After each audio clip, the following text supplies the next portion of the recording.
Okay. Okay, so I think we're going to go ahead and get started. Thank you so much, everybody, for being here with us today for our soil health webinar.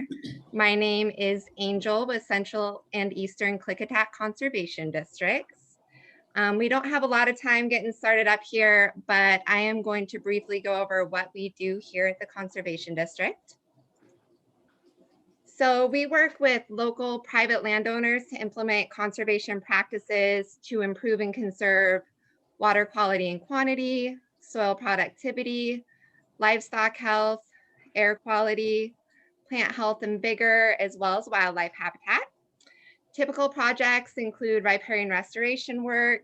We do fuels reduction for forest health, transitioning to alternate farming practices, livestock waste management, and more.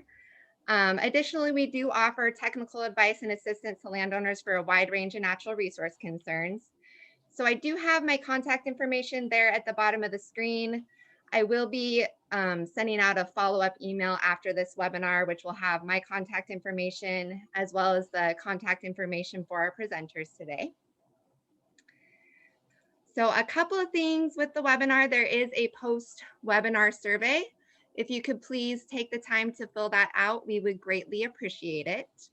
Questions during the webinar, there is a Q&A forum. There's a spot there at the bottom you can click and post your questions throughout the webinar. Our presenters will be addressing those after their presentations.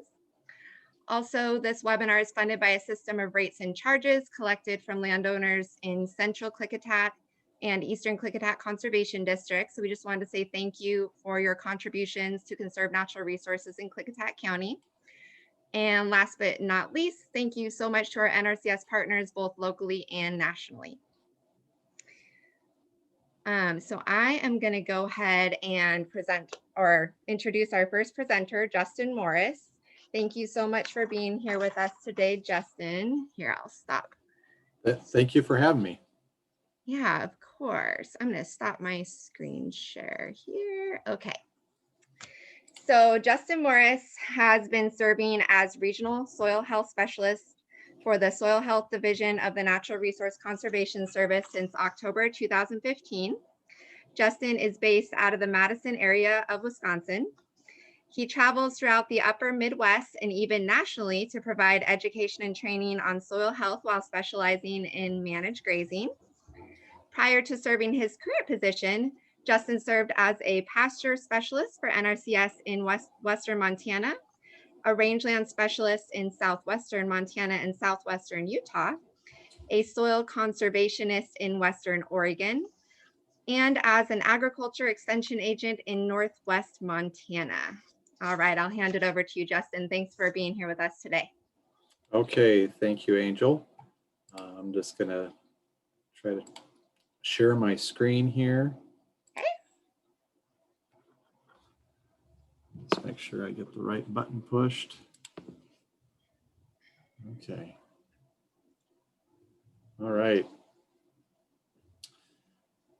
Well, it's exciting to be able to be a part of this webinar. This is the second webinar that we've had. Hopefully, most of you that are joining had the opportunity to watch the first webinar that was held back in mid-November, I believe. And that first webinar was really an opportunity that Marlon and I had to kind of introduce the topic of soil health. What soil health is and what does it look like in a farming system.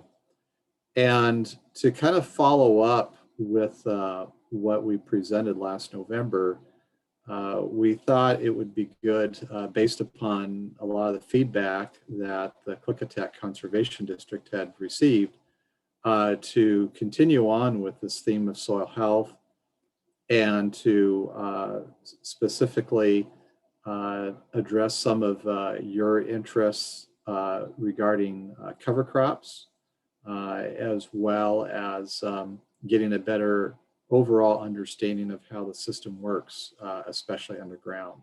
So today, I'm going to be focusing on really how we can at the farm level be able to really synergize with soil life. So I'm going to try not to get too technical with you today, but just kind of give you a broad view of what's going on in the soil.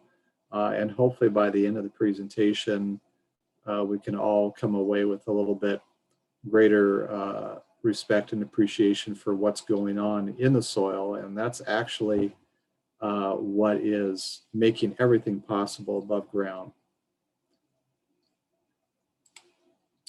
So last November, some of the things that we discussed was that soil health, the definition of it really is that continued capacity of the soil to function as a vital living ecosystem that sustains plants, animals, and humans. And I tried to really focus in on that the aspect that soil needs to be able to function, and it needs to, and that it's actually alive.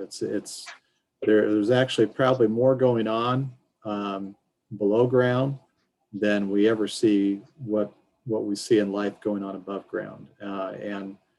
And because I've heard soil being called almost kind of like the last frontier of science, because we know more about what's going on in our solar system than we know what's going on in the soil. Because up until fairly recently, in the last several decades, we just haven't had the technology and the focus on the soil that we do now. And now we've learned so much more, and that's part of what we want to be able to share with you today.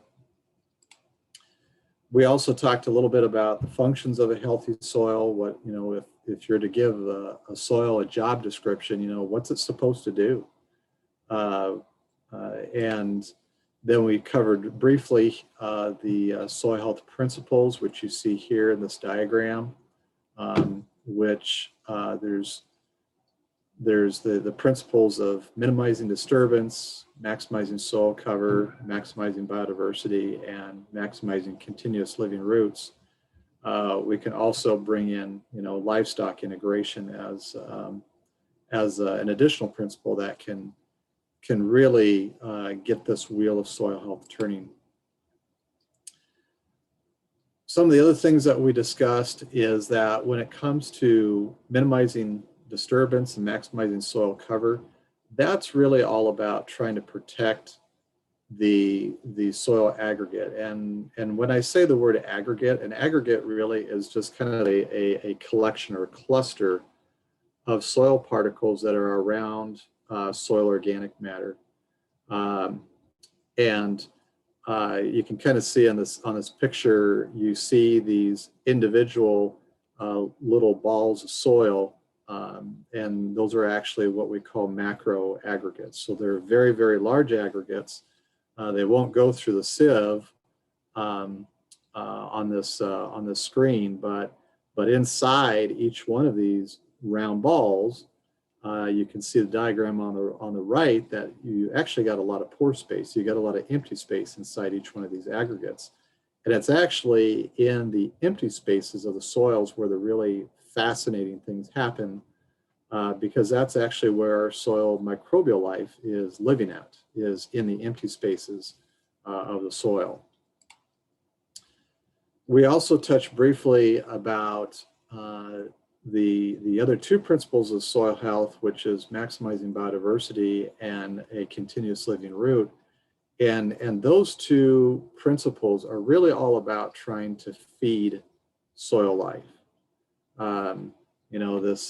This prior, the minimizing disturbance and maximizing soil cover is really all about, trying to protect the home for soil life, try to create a home for them to be able to live in.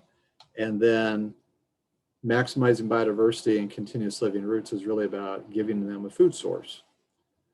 So it's as you can see from this diagram, there's actually, just like we know there's a food web above ground where you've got, you've got herbivores, you got plants at the bottom, herbivores are eating plants, and then there's carnivores eating herbivores. We do also have a similar type food web below ground, where plants are actually, feeding soil life, and then the larger soil organisms consume the smaller organisms, and that goes on up the chain until you get up to, things like spiders and worms and other mammals. So we're really, in these two principles are really trying to focus on what can we do to sustain and feed that soil life. We also discussed some key ecosystem functions of soil organisms. We looked at that really it's plants that are feeding soil life, and there's no life in that soil without a plant. So the only way that we get soils to become more alive is to increase the numbers of plants, the type of plants that are actually growing on that soil surface, because it's through the plant that soil organisms are actually being fed. There's also some very key members of the soil community that have a tremendous importance. And as we look at those different key members, we realize that, if we can focus on those primary members, such as the bacteria and the fungi, then that actually has a trickle-down effect all the way up that food chain, in being able to build better soil structure. And then we also discussed briefly about how we can actually partner with soil life.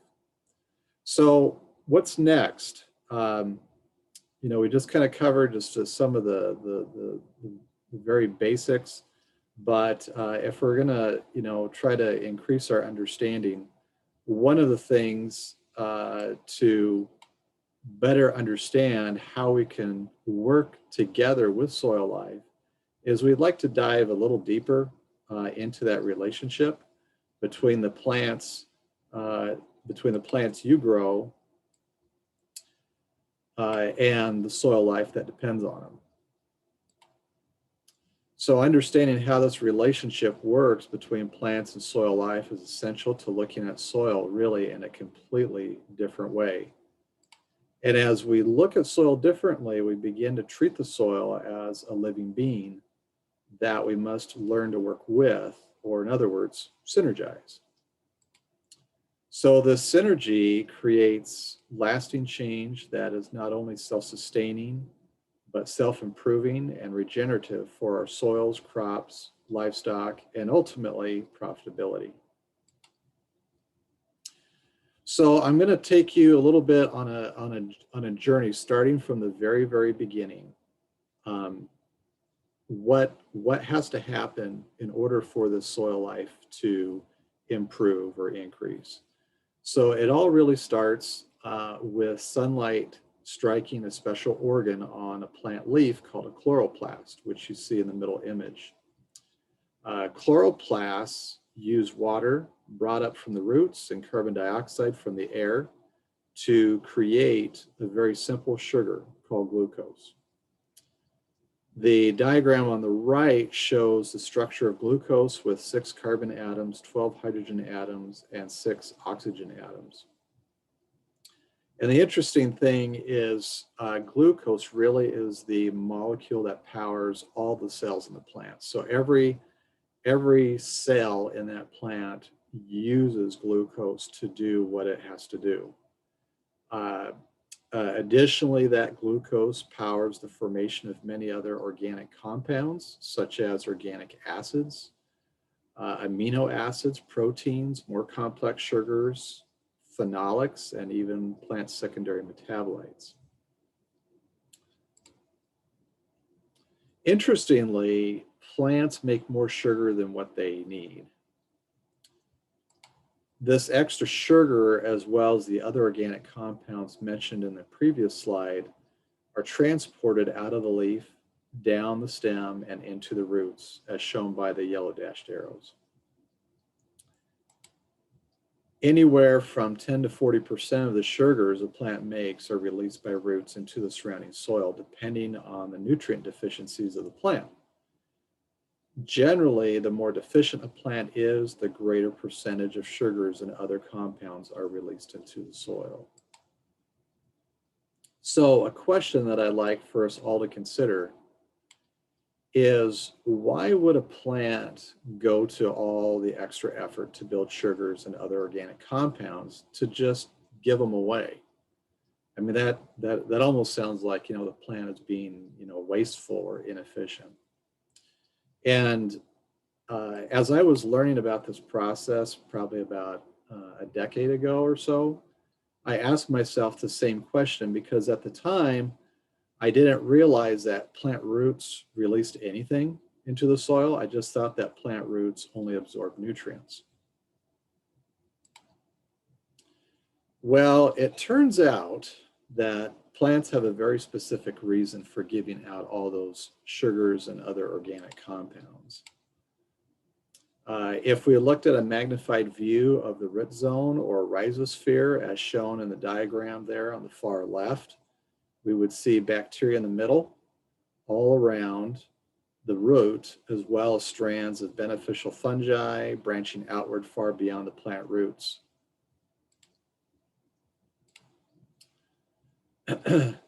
So you can see here, like with the middle image here, that's actually bacteria. And then the image there on the far right is actually those small strands, is the strands of fungi that actually invade into a plant root and actually, are not damaging the plant root, but they actually work together with the plant.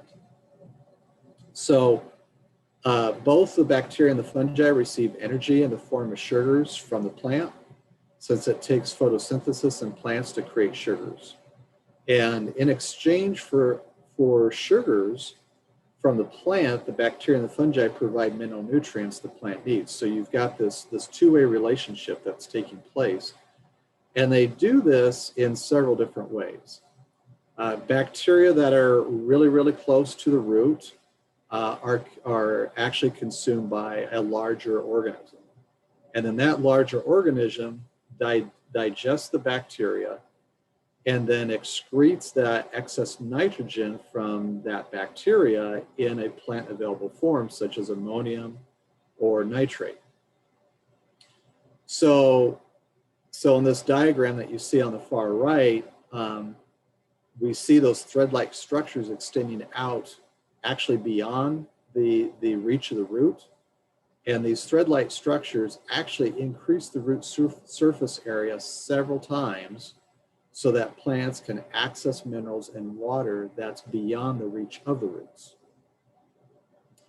Additionally, plant nutrient needs change throughout the growing season to meet this need. And plants can modify the sugars and other biochemical compounds that are being released to alter the nutrients microbes are bringing. And in this way, the plant never becomes deficient in essential minerals. So roots are actually an exchange site between plants and soil life. And without this association with beneficial fungi and bacteria, plants don't get, or they're not able to grow to their full potential.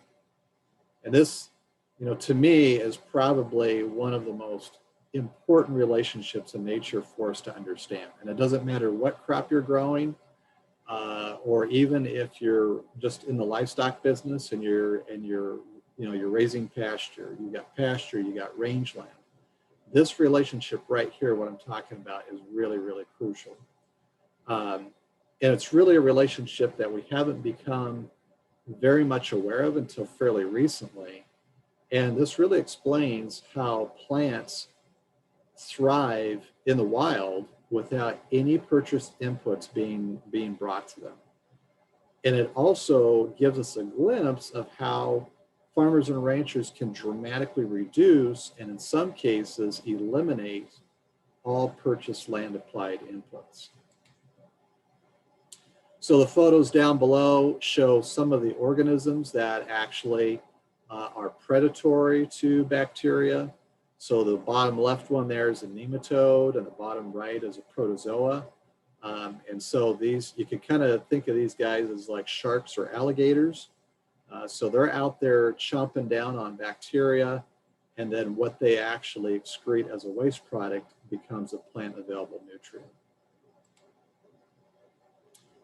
So another way bacteria provide nutrients to plants is through a process known as rhizophagy, which means root eating. And what are the roots eating? Interestingly enough, they're actually eating bacteria. So in the beginning, you've got bacteria that are really close to the root, and they're willingly entering the root cells near the tip. And the bacteria have on them all sorts of different mineral nutrients. So they're willingly entering the root tip of that plant. And after they enter the root, the bacteria cell wall is removed so that the plant can extract mineral nutrients from them. And this is done without the bacteria actually being destroyed. So it's not like killing the bacteria, but it's just pulling the nutrients off of that bacteria. And then after the mineral nutrients have been pulled off, the bacteria enter the root hairs and are eventually pushed out.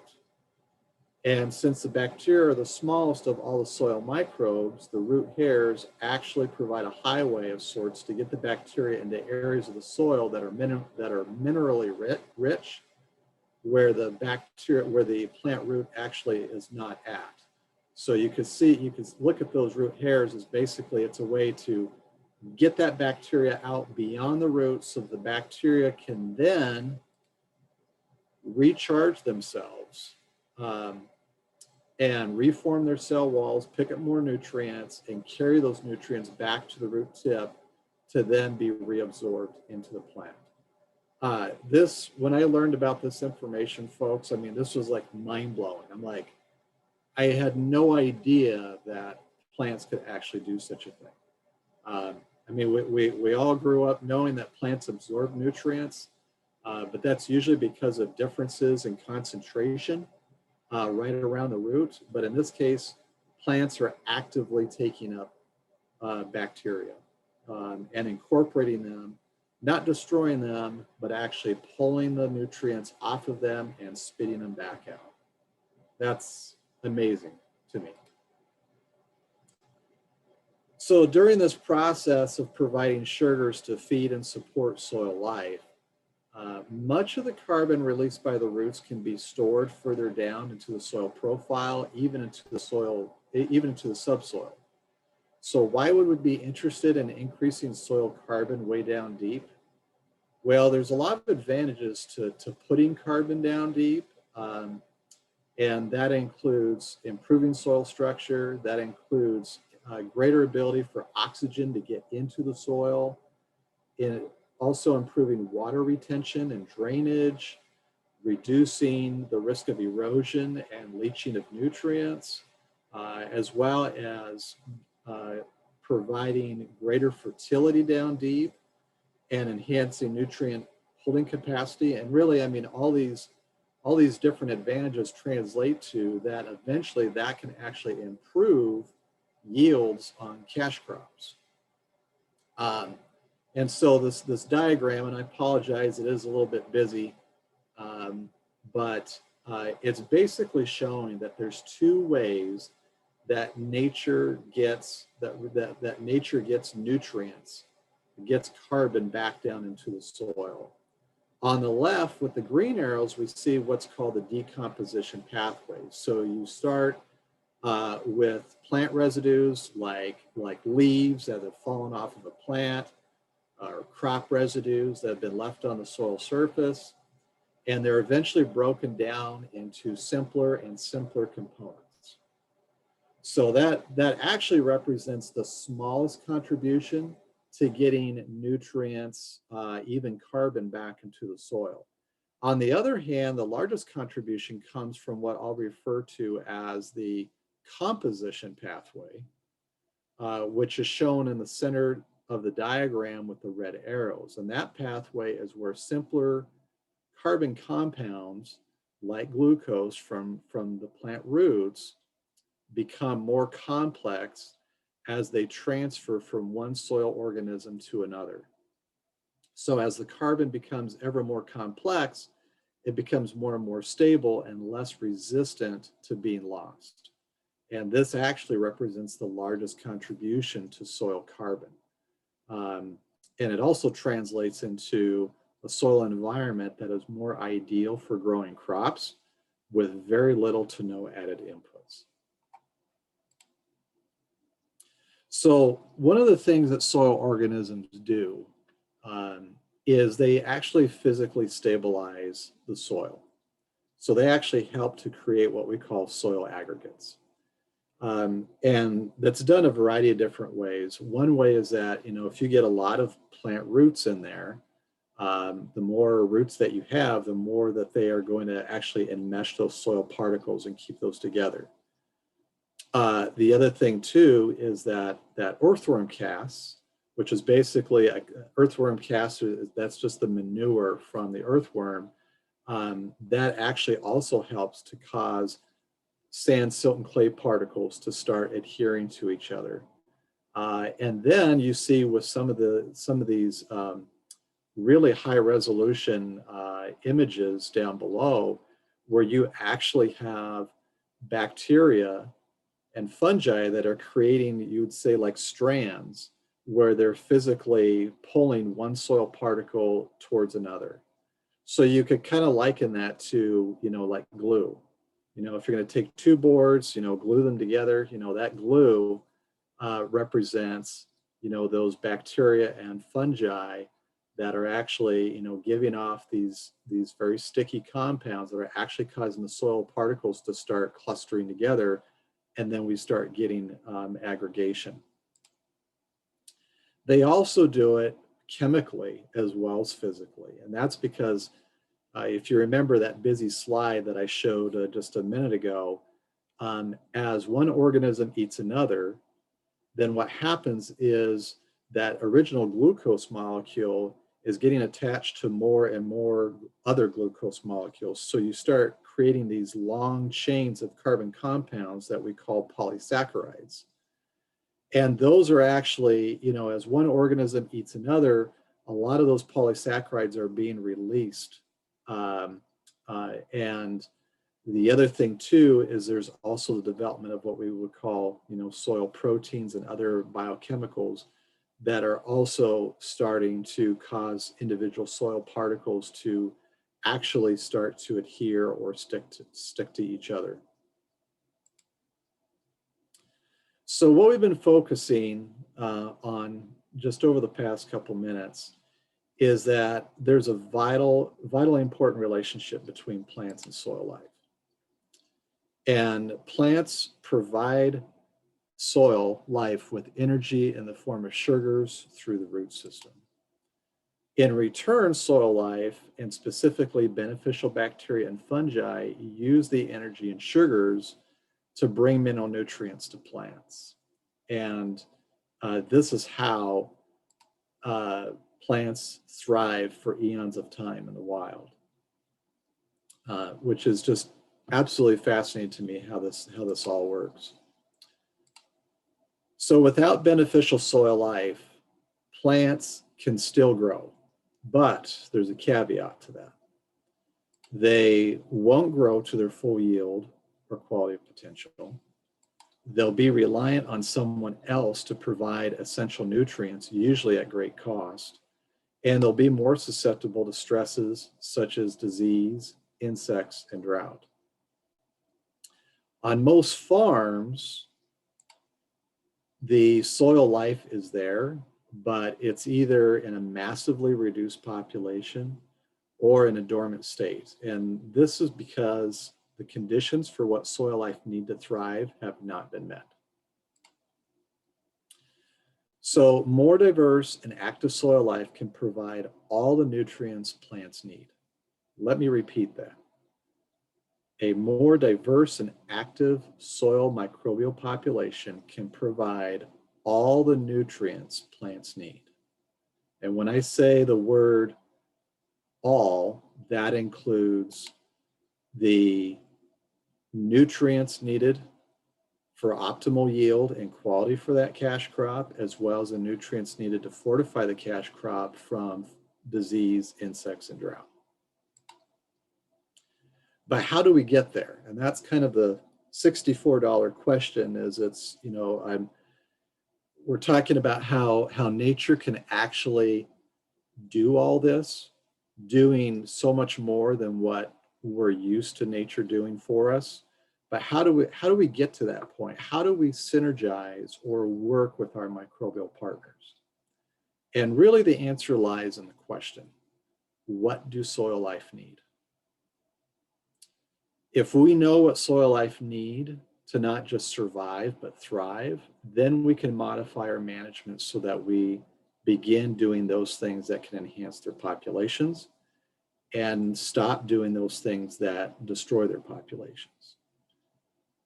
Managing for soil health really means doing everything to enhance the natural soil ecosystem processes so that the soil life, instead of you, are providing everything the cash crop needs.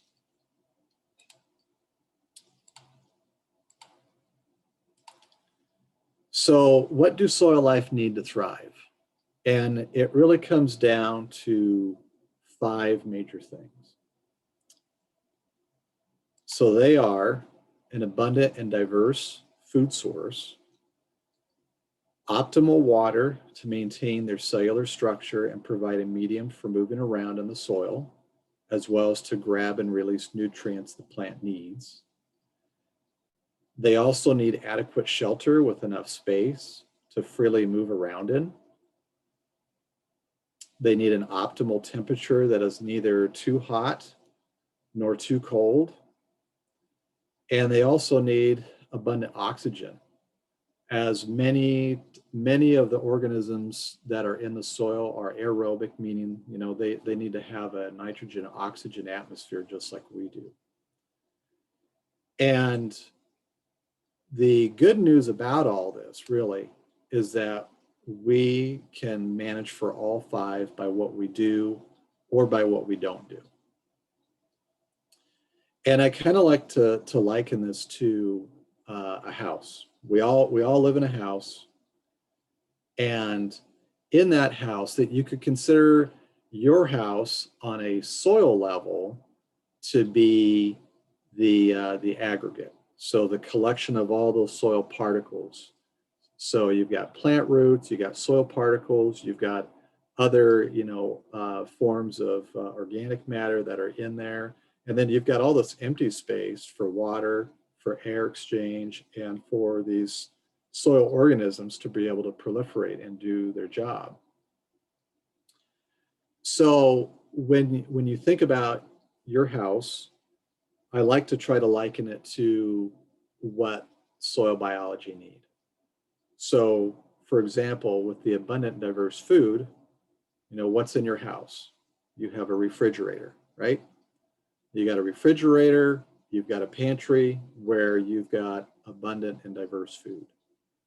Optimal water, you've got a water tap in your house. You might even have a fancy refrigerator that you can just put your glass underneath and get nice cold water. So you're going to have a water source there in your house. Adequate shelter. That's pretty important too, because we don't live in the solid part of our house, right? We don't live in the floor. We don't live in the wall. We don't live in the ceiling. We don't live in the foundation. We live our whole lives, when we're in the house, we live in the empty space in the house. So like I was saying before, the empty spaces is where all the interesting things actually happen. But we have to have adequate space for us to be able to thrive. So if you've got, you know, a really tiny house and you've only got 2 rooms, you don't have very much space, you're going to feel kind of cramped. But if you were in a 3-bedroom home, you've got a nice living room, maybe you've got a basement, you know, you've got lots of room, you've got lots of space. And then your house is going to be temperature controlled, right? So you're going to have that thermostat set to somewhere between 68 and 72 degrees Fahrenheit. Um, that's, optimal temperature is going to help you to feel at your best. I'm actually in an unfinished basement where there's no heat. So it's just, about 55 degrees or so, which is why I'm wearing a sweatshirt. So I obviously am not meeting those 5 things for myself because I'm in a cold environment. And then we get to abundant oxygen. And again, if you've got empty space in your house, you've got space from which you can draw in breath. And soil life need exactly the same thing too. In fact, if you want to look at these 5 items and ask yourself, which one of the 5 could you not go without in the short term? How long could you go without food? How long could you go without water? How long could you go without adequate shelter? How long could you go if it was either too hot or too cold? And how long could you go without oxygen? And that's one requirement that we often don't even think about.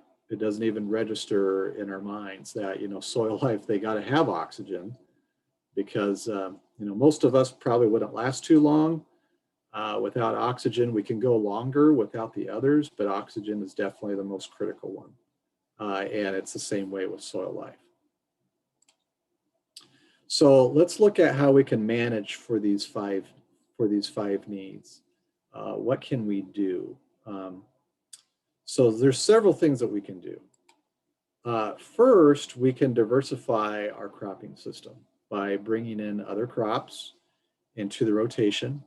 And when I mention crop types, what I'm referring to here are whether the crop is a cool or a warm season plant and whether that plant is a grass or a broadleaf.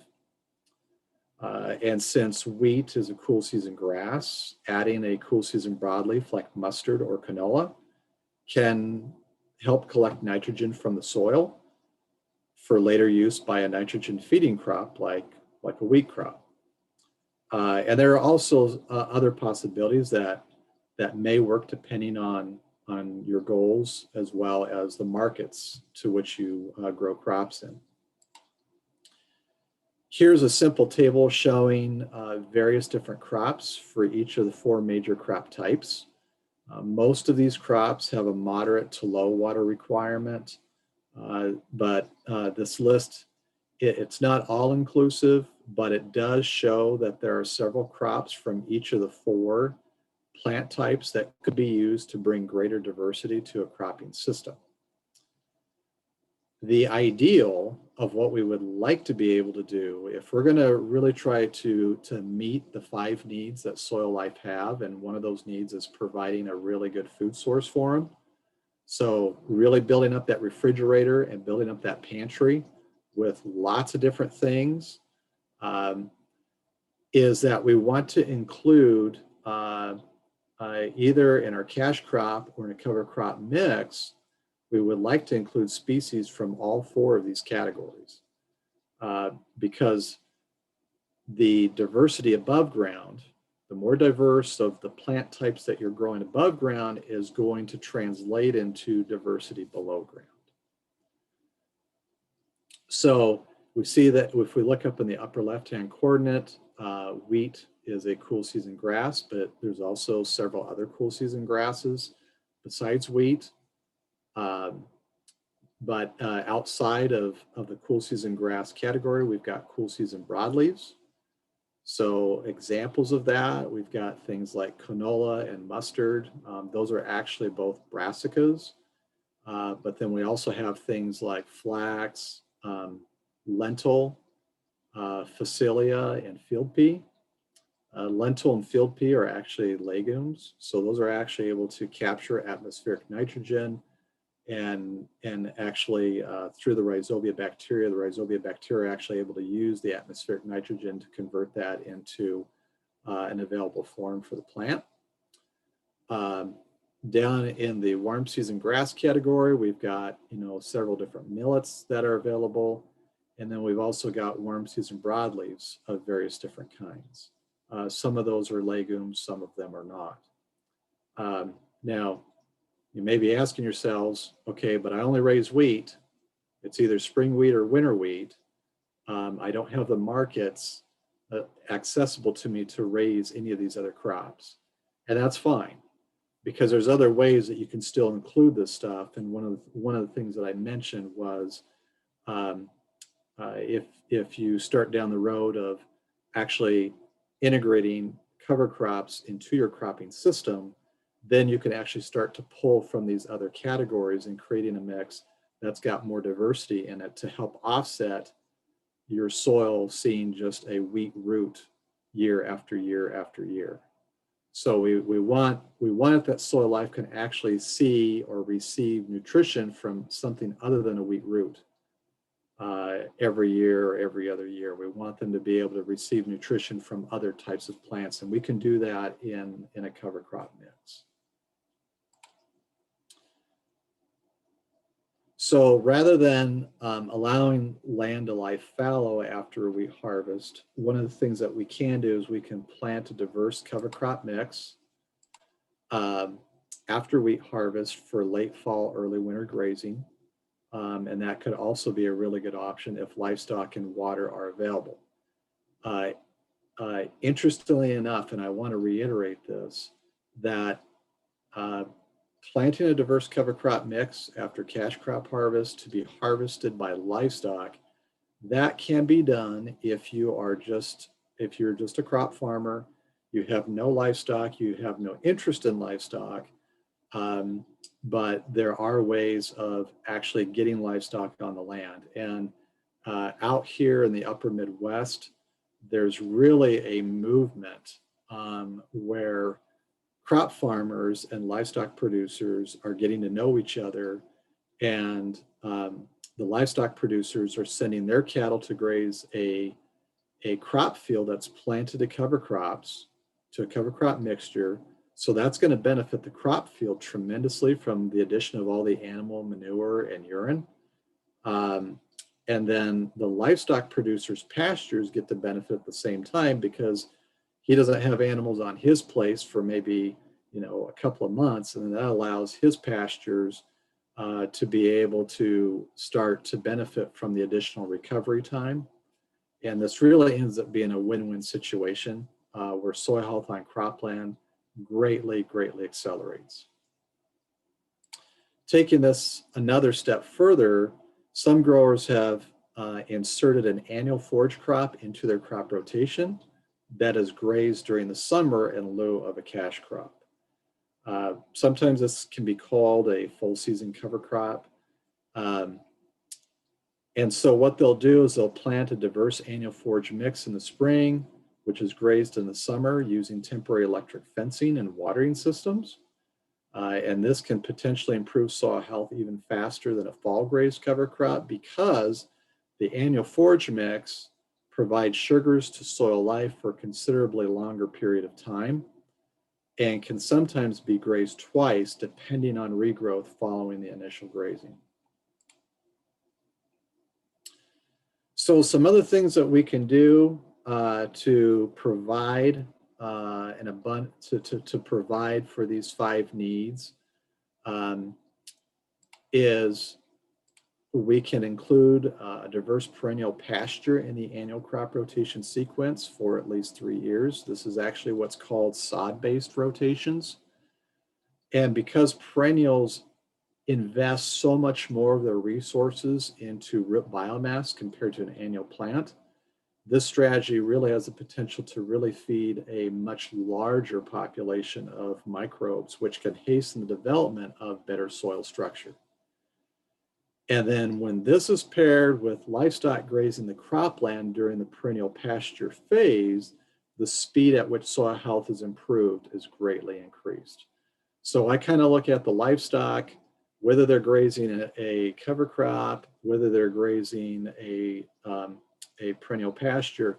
Livestock are what I would call biological accelerators, because they are pre-digesting this material, breaking it down at a much quicker rate that then can be incorporated by soil organisms. When planting new pasture or hay ground, it's really good to include plant species from as many of the 4 plant types as possible. So not only in a cropland situation, but even in a pasture situation, getting more diversity into that pasture is going to help meet those 5 needs that soil life have. And then the livestock need to be managed. Their grazing needs to be managed, and the hay needs to be managed for taller stubble heights and more even grazing. And then that ensures that the maximum amount of sugars is flowing into the soil. And then plants that are repeatedly grazed too low will reduce the root mass and feed fewer soil organisms. So if we're trying to get our soil life, if we're trying to really meet those 5 needs, especially from a food source standpoint, we got to get it so that plants are constantly pumping sugars down into the soil. And when the plant is grazed down super short, frequently all the time, the root system on that plant just gets shallower and shallower, and you're just not feeding as many critters down in the soil as you could be, which then is going to have effects on water infiltration, water storage, whether that pasture is going to be able to handle the drought or not. So what else can we do?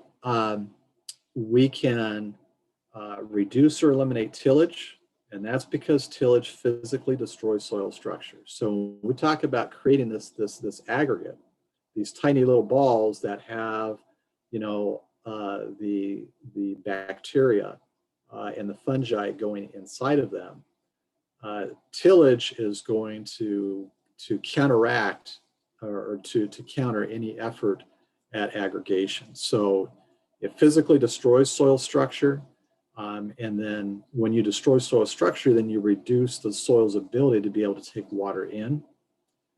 And it also destroys that soil structure, just like when, if you're to take, a D9 cat, fire it up and let it walk right through a house. I mean, it's going to basically take all that empty space in your house, and as that dozer walks through your house, everything, all the 2x4s, the trusses, everything is going to start collapsing in on itself, and now you don't have any pore space left. So when we till on a soil level, it's like taking a D9 right through those aggregates, essentially. So another thing that we can do is we can leave as much residue on the soil surface as possible. And that's really important for reducing evaporation, maintaining a really good crumbly soil surface structure, and facilitating really rapid water infiltration, which means a common practice that's done on small grains is windrowing and baling off the straw. That straw has carbon in it, as well as other things, but when we windrow and bale off the straw, that's going to remove that carbon that really needs to be there to help cover that soil surface. Because when we've got bare soil showing, that's a recipe for disaster from a soil life standpoint. And finally, we just need to be cautious with anything that we apply.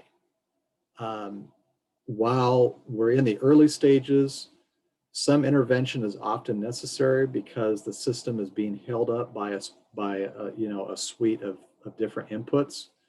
But our goal should be really to reduce the application of those inputs as the soil life begins to improve. So you have to ask yourself, will this specific input actually promote soil life, or is it something that would potentially harm soil life? And then as you ask yourself these types of questions and you do your own research, you will seek ways to do everything you can to promote more life and to gradually reduce reliance on something that soil life should be doing. So you might remember that, the title of this presentation is Synergizing with Soil Life. And synergizing means working together. We've discussed at least 9 strategies we can implement on really any farm. These 9 strategies are proven. They've been done in a variety of different ecosystems all over the nation. I mean, actually, all over the world. And the more strategies that we can eventually implement on our operations, the faster we can begin to see the benefits of improved soil health. And really, folks, I mean, all this is about changing our mindset on how we look at the soil.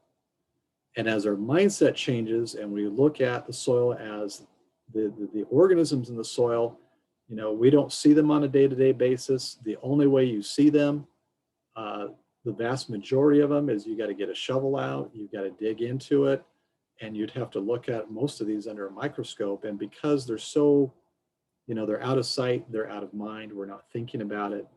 But we really have to start thinking about our farming system biologically. And if we come into any issue, any problem, any agronomic problem, we have to ask ourselves, how would nature fix this? How would nature provide the nutrients to the plant? How would nature protect that cash crop plant from disease, from drought stress? So as we start to attune our minds and start thinking more biologically, then the land will automatically change. The hardest part is for us to change our mindset. The land can change fairly easily. We just need to change our mindset. So with that, thank you very much. And Angel, I'll turn it back to you for questions. Okay, Justin, thank you so much for sharing your extensive knowledge on soil biology and processes to help us move forward in managing our soil. We truly appreciate that. It looks like there were a couple of questions in the QA. Do you guys want to address those now, or should we save all of that for the end and get through our presentations? I would suggest we leave them for the end, because some of those questions will be answered a little bit, and hopefully we can get more thought process going in. Yeah. That sounds good. Okay, sounds great. So we'll get right into Marlon's presentation then. I'm going to go ahead and introduce our next presenter, Marlon Winger. He will be speaking on integrating cover crops into your system to improve soil health. Marlon earned his bachelor's and master's degrees at Utah State University in plant science. He grew up on a family-owned dairy farm in Dayton, Idaho, where he found his passion for life, agriculture. Marlon worked as a county agricultural agent for Utah State University Extension Service for 9 years in Price, Utah. He has been working for the USDA Natural Resource Conservation Service for about 12 years as an area agronomist in northern Utah and state agronomist in Idaho. Marlon currently works as the regional soil health specialist for Montana, Wyoming, and Idaho. Marlon and his family live on a ranchette in Casper, Wyoming, where the family raises pasture, sheep, hogs, a few calves, and a large garden. All right, Marlon, thank you so much for being here with us today. I'm going to go ahead and hand it over to you. Okay, thank you so much, Angel.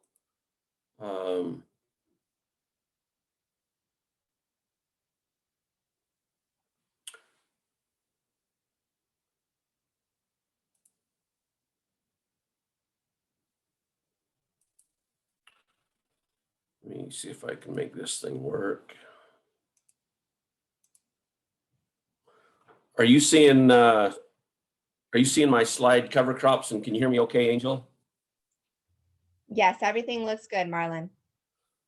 All right, well, you guys have a sweetheart, heavenly person in Angel, helping getting these programs put together for you. I know you guys probably don't realize how much work she puts in, but me and Justin teach a lot of these workshops around the nation, and it's very nice to have the great support and help from people like Angel.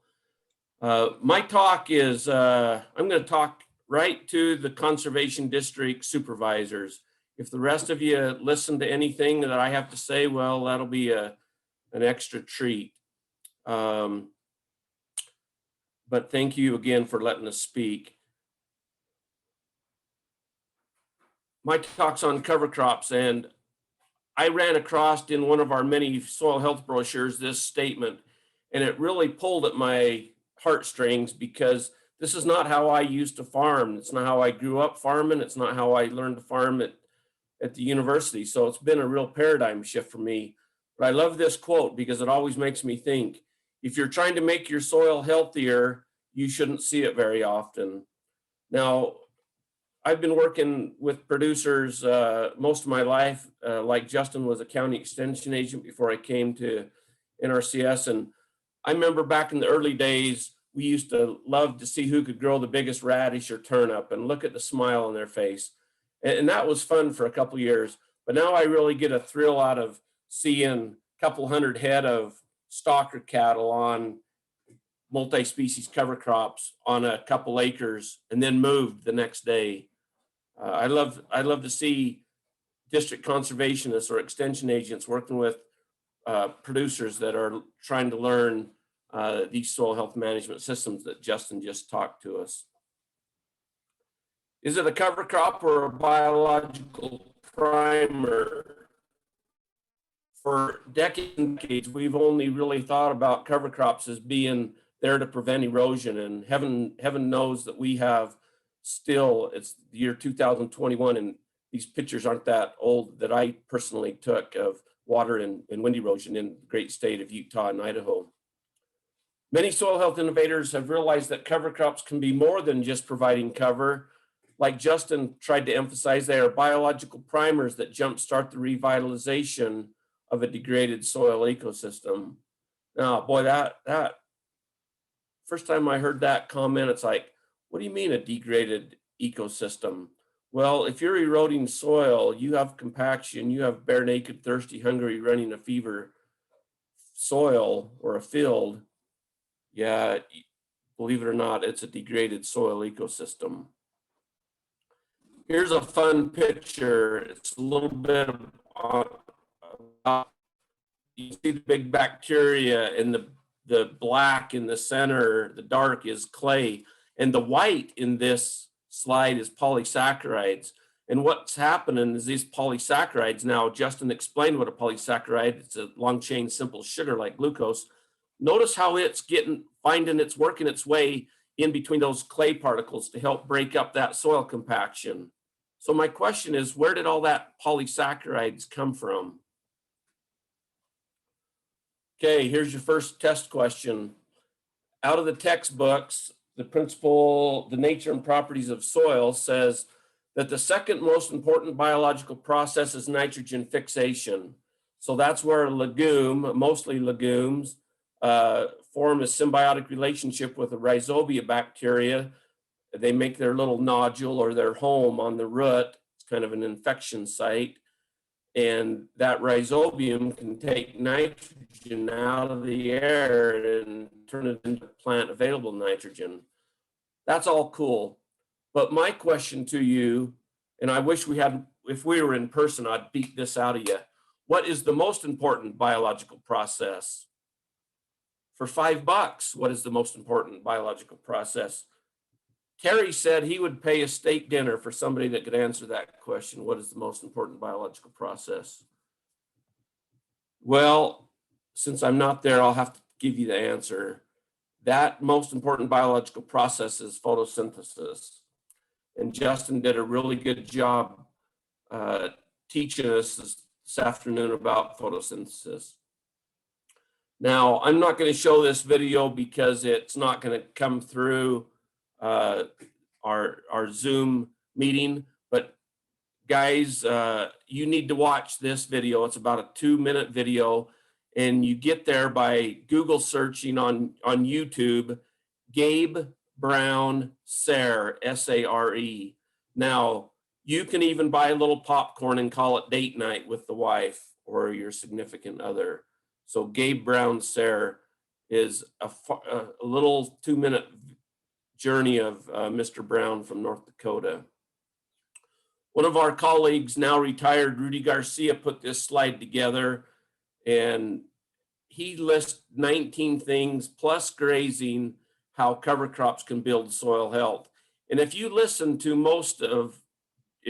Justin's talk, you pretty well got most of these out of Justin's talk. So I'm not going to go into this any deeper. I do, however, I was talking about mycorrhizal fungus with my son, and he's a really gifted young man. And I was talking to him about this mycorrhizal fungus that Justin taught us about. And in this new paper that I found from Friesen Allen, from Miller et al., they described these mycorrhizal fungus coming out of the root with a lateral branch. And at each point, as they come out of that lateral branch, they have 128 tip ends that absorb nutrients and water for the plant. And I just thought that was pretty cool. And my son made a little computer diagram. Enough about soil biology, got to keep on track. I love this because I grew up on a family dairy farm. What's your resource concern? Well, this rancher told the vet, well, and then this morning I suddenly noticed she didn't look so good. Well, that's a pile of crap, right, guys? And you can see the scowl on the vet. But the farmer, man, we all just want a shot of LA-200 or penicillin for that cow to fix the problem. But we know the issues are deeper than that. So cover crops can help us with this starving cow. Cover crops can help us design for what we don't have, what resource concerns that are on our farm or the particular field we're working on. Maybe that field needs some more crop diversity. Cover crops can certainly do that. That field maybe needs some surface armor to help prevent against erosion. Justin talked about building soil aggregates. We can help improve the water cycle by getting that water infiltrated into our ground. Look, guys, if our rainfall is leaving our field through water erosion, it's not completed the water cycle. We can improve pest management. We can build organic matter. Now, there's more to build in soil organic matter, like Justin just taught us, than having straw on the top of the soil surface. It's about the biological life, and it's about, in a sense, maintaining that biological life so that it can build upon itself, and that as those carcasses break down, it's kind of an entombing effect.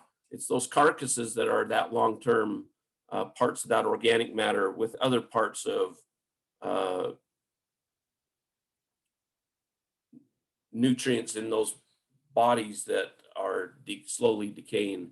We can improve the nutrient cycle, air quality. We can enhance pollinators and predator habitat. I'm busting through this pretty quick because Terry would only give me 2 hours today, or was it 1 hour, Terry? Winter food, wildlife food and shelter, livestock integration, nitrogen fixation. Let me ask you this. What is that radish in the bottom left telling us? We just dug it up. Look at that big left turn it made. It's moving around trying to get through that compacted soil. So some of these cover crops are good indicators of compaction. A couple bullets to consider for successful cover crop planting. These are things that we would talk about if I was at your kitchen table. Site preparation. You got to have good weed control. You got to understand if you have any herbicide carryover and follow your label. We need to talk about timing and species. Do you have adequate growing season for the species you're going to put in your cover crop mix?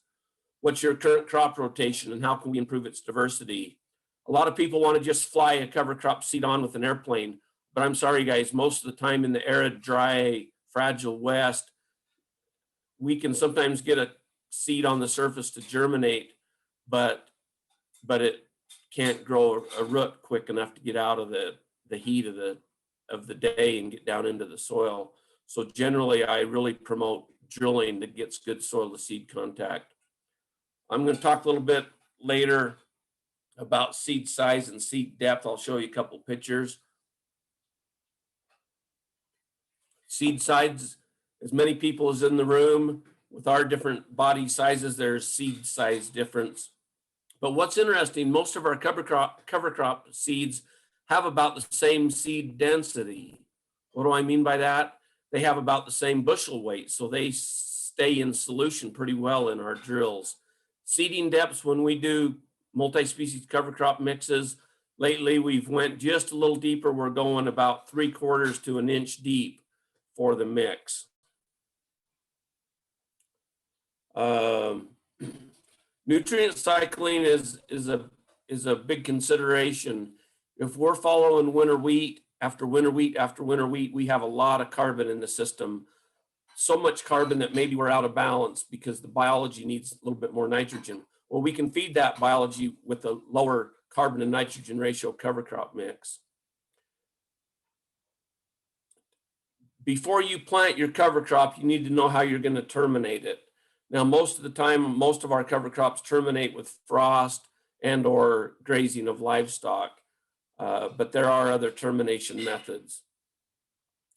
Economics. Now, we have a whole talk about cover crop economics and soil health economics, but there is a cost, right? Nobody gives you that cover crop seed for free, and somehow you got to get it planted or drilled. But I love this comment from Jay Fuhrer. He said back in 2016, he said, folks, with all our environmental issues that are going on in our great nation, can we afford not to use a cover crop? Because these cover crops can fix most of the problems that we're currently facing, along with partnering up with a no-till drill. Why diverse cover crop mixes? If soil health is your ranch goal or your farm goal, then crop diversity can't be ignored or overstated. I think, in my opinion, I believe that that's one thing that's really kind of taken us down the wrong road, is our cropping systems are not diverse anymore. We have lost that diversity. Bullet 2, plants were created to grow in diverse ecosystems. We all love to be outside and go hunting or four-wheeling or driving or hiking or walking. And you can see that Mother Nature built her system to be diverse. And resiliency, the ability to overcome stresses, comes from being diverse. If you're in a monoculture situation, you do not have very good resilience. We also need to plan our diet for the soil biology, because even good things. Now, when I started in soil health a decade ago or so, our favorite cover crop mix was peas, radishes, and a turnip. Well, the problem was they had such low carbon and nitrogen ratio that it left our ground bare even after the cover crop was there, and it died. It didn't have enough carbon in the system. So we need to balance with diversity.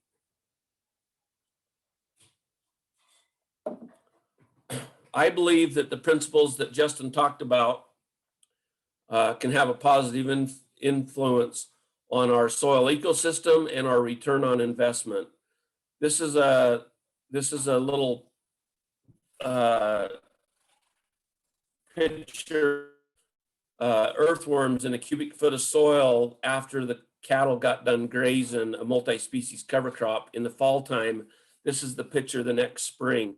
Now, I don't know if you can see this very much, but I'm on my knees counting these worms, and as I'm pulling this soil back into the soil hole that I just dug out, I started noticing really how granular and crumbled structure that soil was. And I thought to myself, goodness gracious, these principles of soil health really work. Now, steak dinners for the ranch that can show me 100 earthworms in a cubic foot of soil, because I never saw it before, guys. This is with a producer, Brad McIntyre, near Boise, Idaho, his 4th year into implementing all 5 of the principles of soil health. So I know it can happen. Now, this is in an irrigated system, but pretty impressive to see how this soil life, the soil biology, will respond when you quit running the D9 cat through your house. It's just a picture of cover crop mix. It's not the best picture because it has too much radish in the mix. That's the white blossom there. The more seeds in the mix, the more different types of plants in the cover crop mix, the more stable the mix. Now, there's learning curves as we go. For example, this learning curve was he had too many mustards or radishes in the mix. But that's a typical looking 10, 13 way cover crop mix that'll feed through a drill and spread out through the field pretty dang good.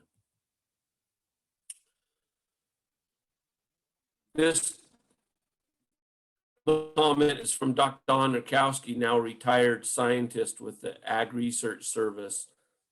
And he taught his whole life about managing carbon, but he taught us that no-till alone will only minimize carbon loss. It'll only get you so far up the road or up the plateau.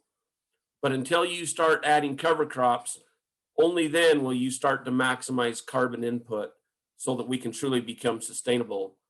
Because many of our no-tillers, they hit a plateau. They couldn't advance any further. And it's because they weren't implementing all the principles of soil health that Justin covered.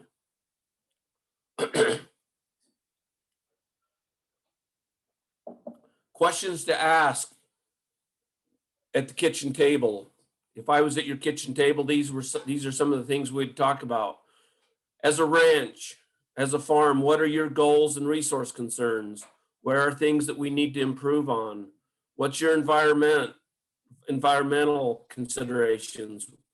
What's your climate, rainfall, frost, growing season? What's the time frame? When are we going to propose to plant this cover crop? Is there any moisture after a winter wheat harvest? Now, if you live in Wyoming in a dryland scenario, there's not much moisture left. And so we kind of went planting cover crops a little different way. Instead of you hear, oh, we just plant cover crops after our commodity crops harvested.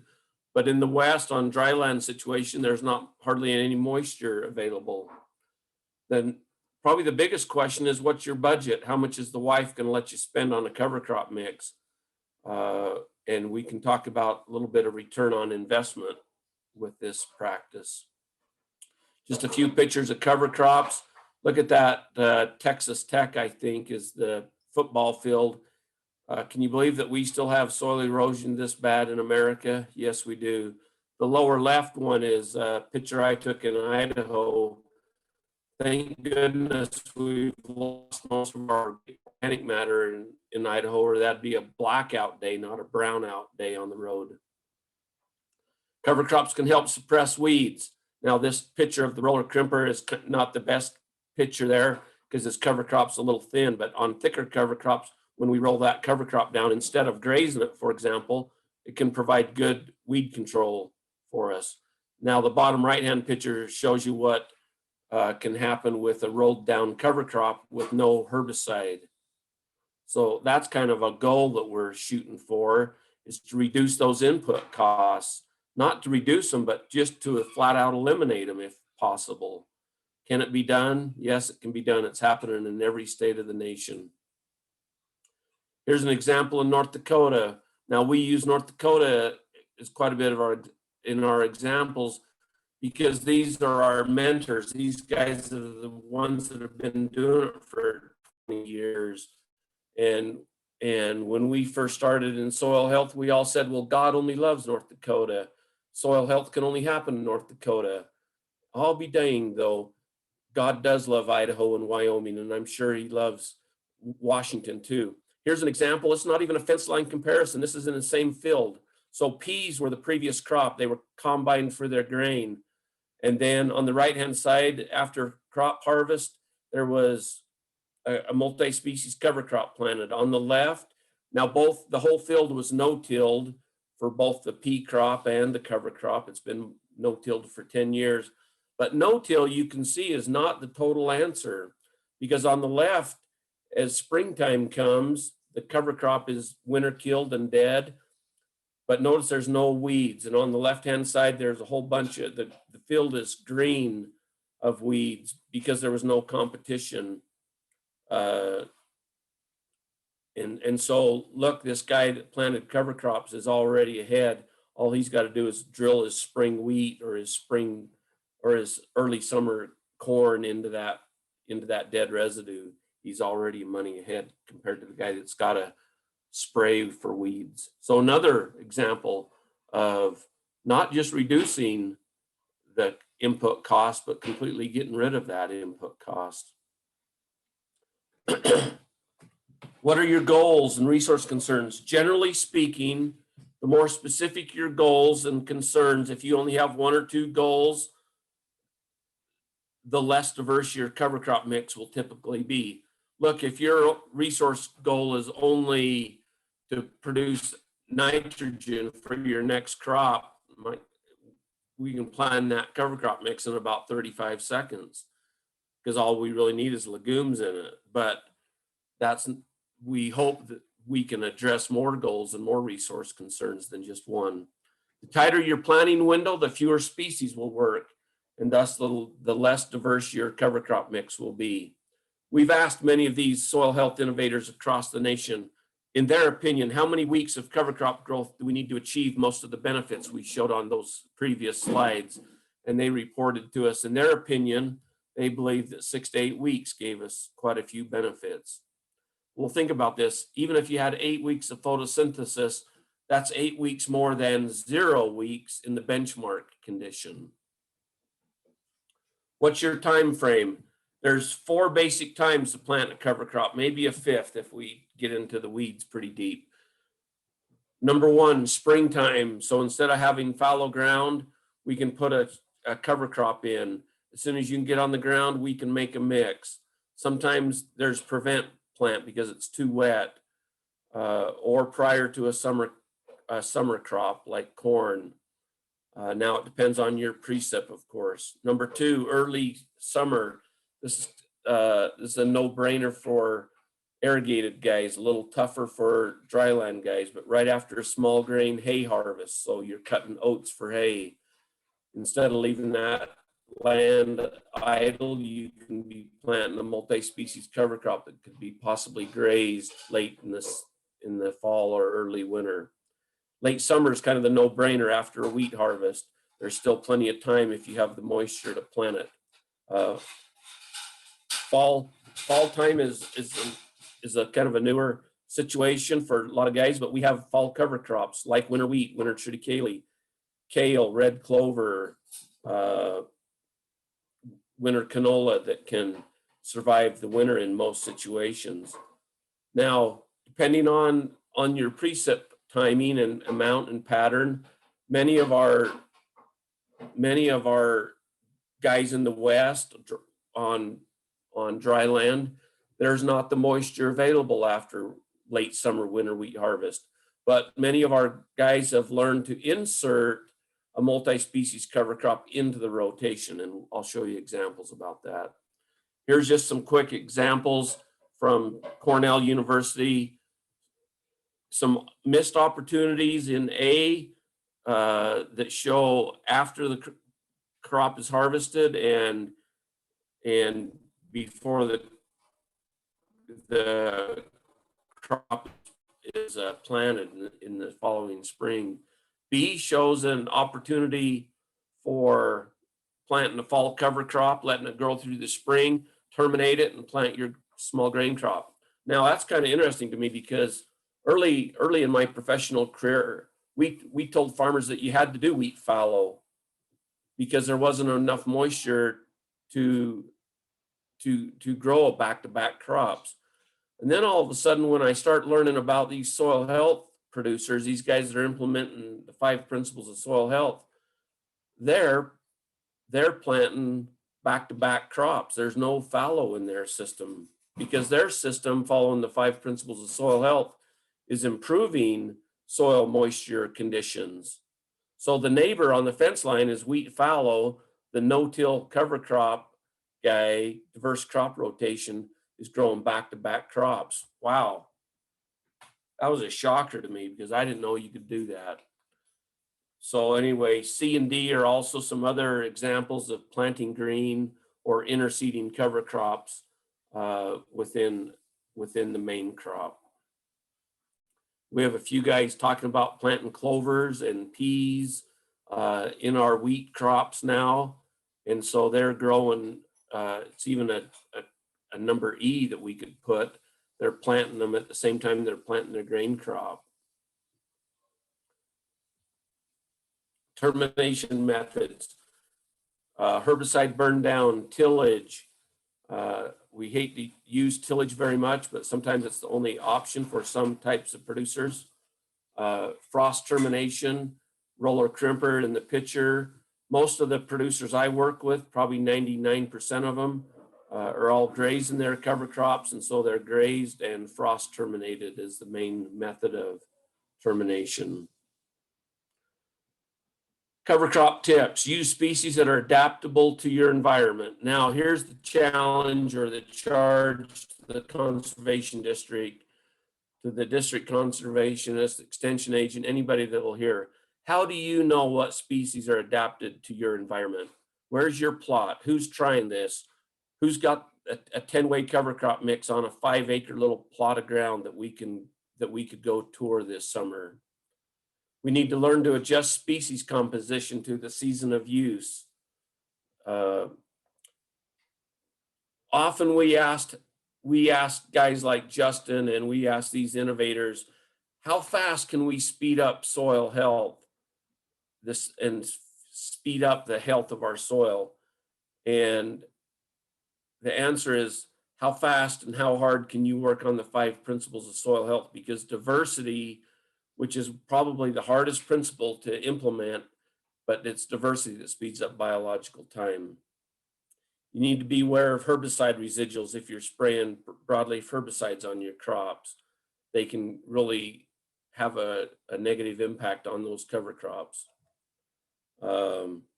Now, just a caution, don't use species in the mix if you're planning to seed it in that field next year. So there's no sense of putting wheat in your cover crop this spring if you're going to put wheat in the fall time. If you're trying to grass finish, don't allow the grains to set seed. Graze them when they're a little less mature. I love this comment from Gabe Brown in a meeting he gave years and years ago. He says, "It can't grow in the bin. When in doubt, seed it." So sometimes this is Rexburg, Idaho, high, dry, and cold. It's irrigated, but the irrigation water is shut off after grain harvest. This year, it was a cold fall, so we didn't get very good growth. But look at that little 3-inch radish above ground root had an 8-inch taproot when we dug it up, and it was still green and growing. But sometimes to the eye, it looks like, boy, that was a disaster. And sometimes there are disasters and growing pains, and sometimes we can't control how cold Mother Nature gets it. And so it can reduce the potential growth of our cover crops. But it's not all about the above ground biomass, as Justin has taught us. There's a lot of soil health that goes on below ground, and you got to have photosynthesis occurring, number 1, and a live root, number 2, and then soil biology will fix itself. Notice in the right-hand picture that radish root at about 3 inches or so, maybe 4 inches. It found the old compaction layer, kind of got constricted, but it broke through it. And that's the power of having taproot species in your cover crop mix. You can't fix it all with just fibrous root systems. It's hard to improve soil health if there's no diversity of crop types. You need to add species to gain that diversity. This is a high, dry, cold location, Grace, Idaho, about 5,500 feet, probably the coldest agronomic, one of the coldest agronomic sites in Idaho. This picture is September 10th. It's already froze several times. It's killed out the warm season species, but look, underneath the canopy, we got mustards and radishes and peas and vetch and clovers and turnips. And those cool season species aren't even affected. In fact, they say, "Oh, thank you, big brother, get out of the way, give me a little light." And they will continue growing till generally about 10 degrees Fahrenheit.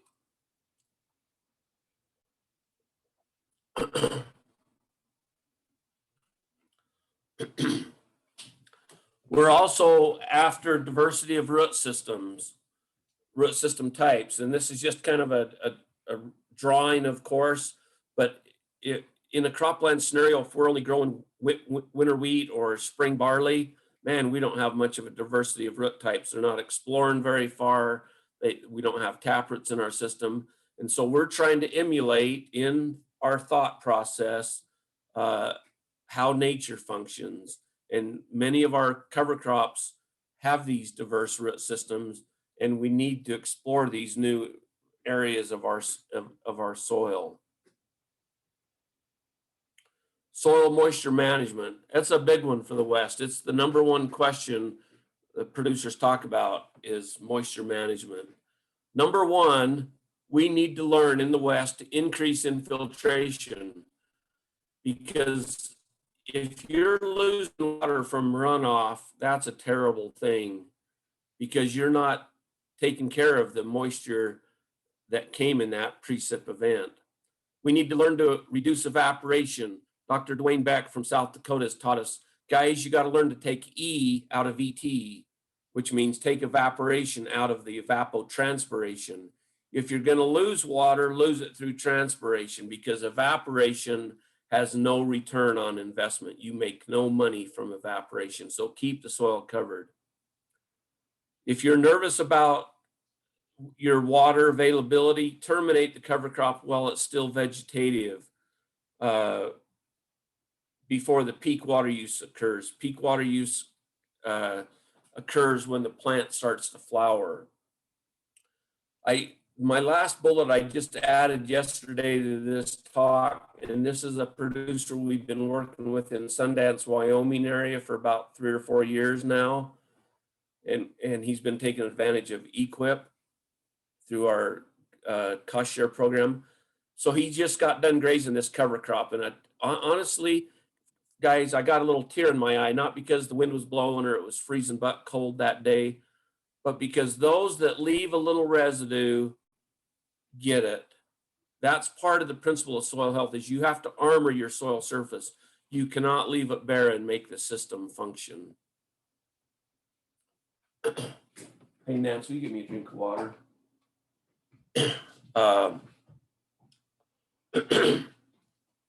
This is just a carbon to nitrogen ratio. We're all familiar with wheat straw after harvest.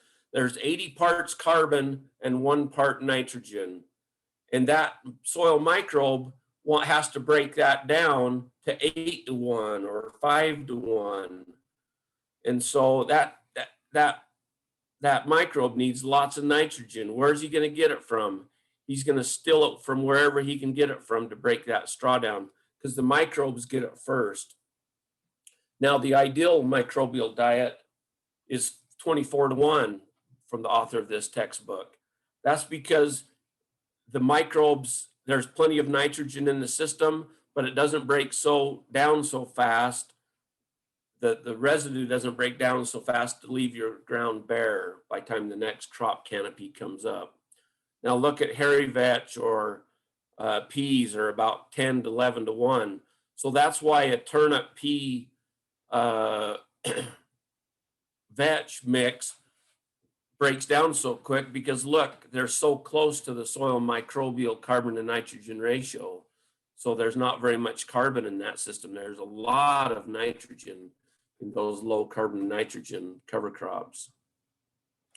The lower the lower the carbon to nitrogen ratio, the faster it is to decompose. The higher carbon to nitrogen ratio, the slower it is to decompose. Now, when you have high carbon to nitrogen ratio crops in your rotation, you need good biology, which in that sense is good saprophytic fungus populations, because that's what starts to break down these hard to break down carbon to nitrogen ratios. 4 things to get right: the right species, the right inoculants, the right seeding rates, the right seeding times. Oh, folks, man, we can spend 15 minutes on each one of these, and I'm going to try to go through them fast. I do want to talk about inoculants. That means if you have a legume cover crop, it needs to be inoculated, like alfalfa, right?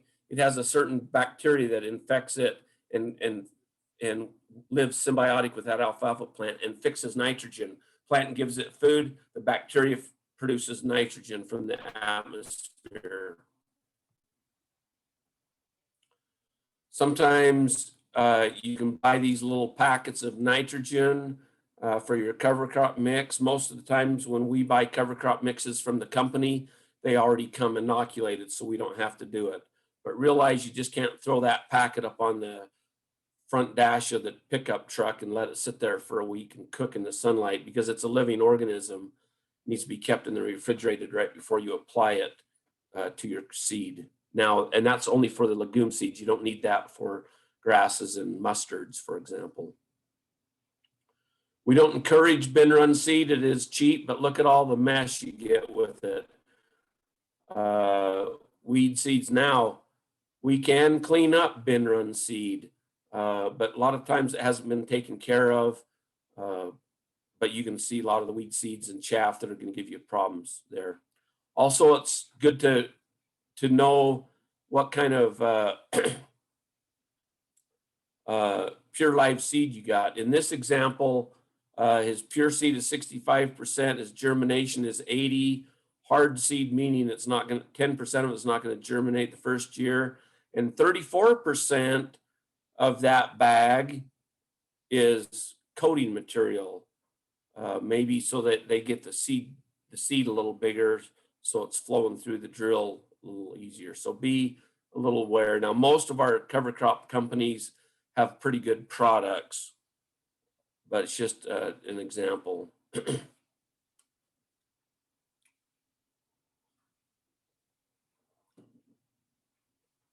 Do you know your cover crops? Gosh, when I started this, I did not know all my cover crops. I had a lot of homework to do. Which ones have taproots? Which ones have fibrous? Which ones are warm season and cool season? Holy mackerel, it kind of got me overwhelmed. But I enjoyed this part because I'm an agronomist at heart and by training. There's all kinds of cultivars or different varieties. Look at the different cereal rye you can buy or hairy vetches. This table shows 8 different field peas you can buy or 6 different crimson clover varieties. So there's a lot you can get into the weeds about, but for the most part, I don't worry too much about getting specific varieties until I'm into cover crops for 2 or 3 years. Then I start working a little bit on cereal rye, start working on these different varieties. One variety or another of radish, for example, there must be 15 different radish species out there. They're not going to make or break your cover crop. Look, that cover crop's only going to be alive for 90 days to 120 days at the most. So it's not going to make or break you.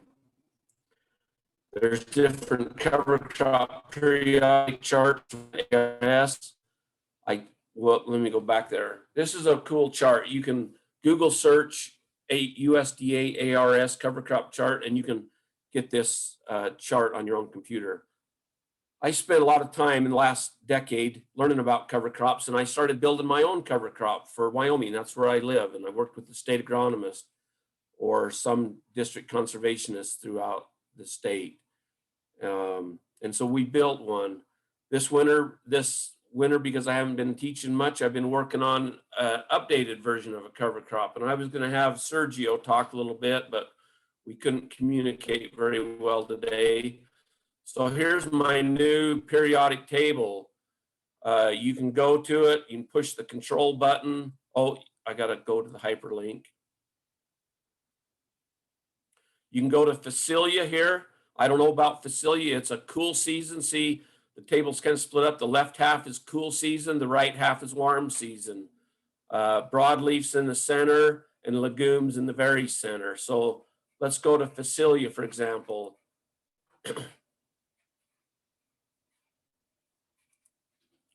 So it clicks down to the page of Facilia, gives you 6 or 8 bullets, gives you seeds per acre, prolific seed producer, moderate taproot, livestock graze it well, grows 1 to 2 feet tall, gives you a couple pictures.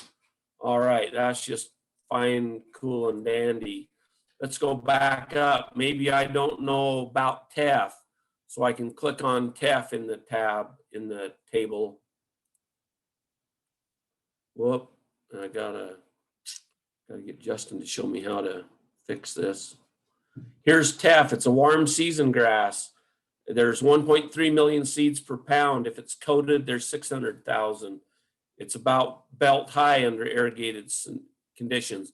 It doesn't do very good in it's poor salt tolerant. It has poor salt tolerance. But anyway, there's some different pictures.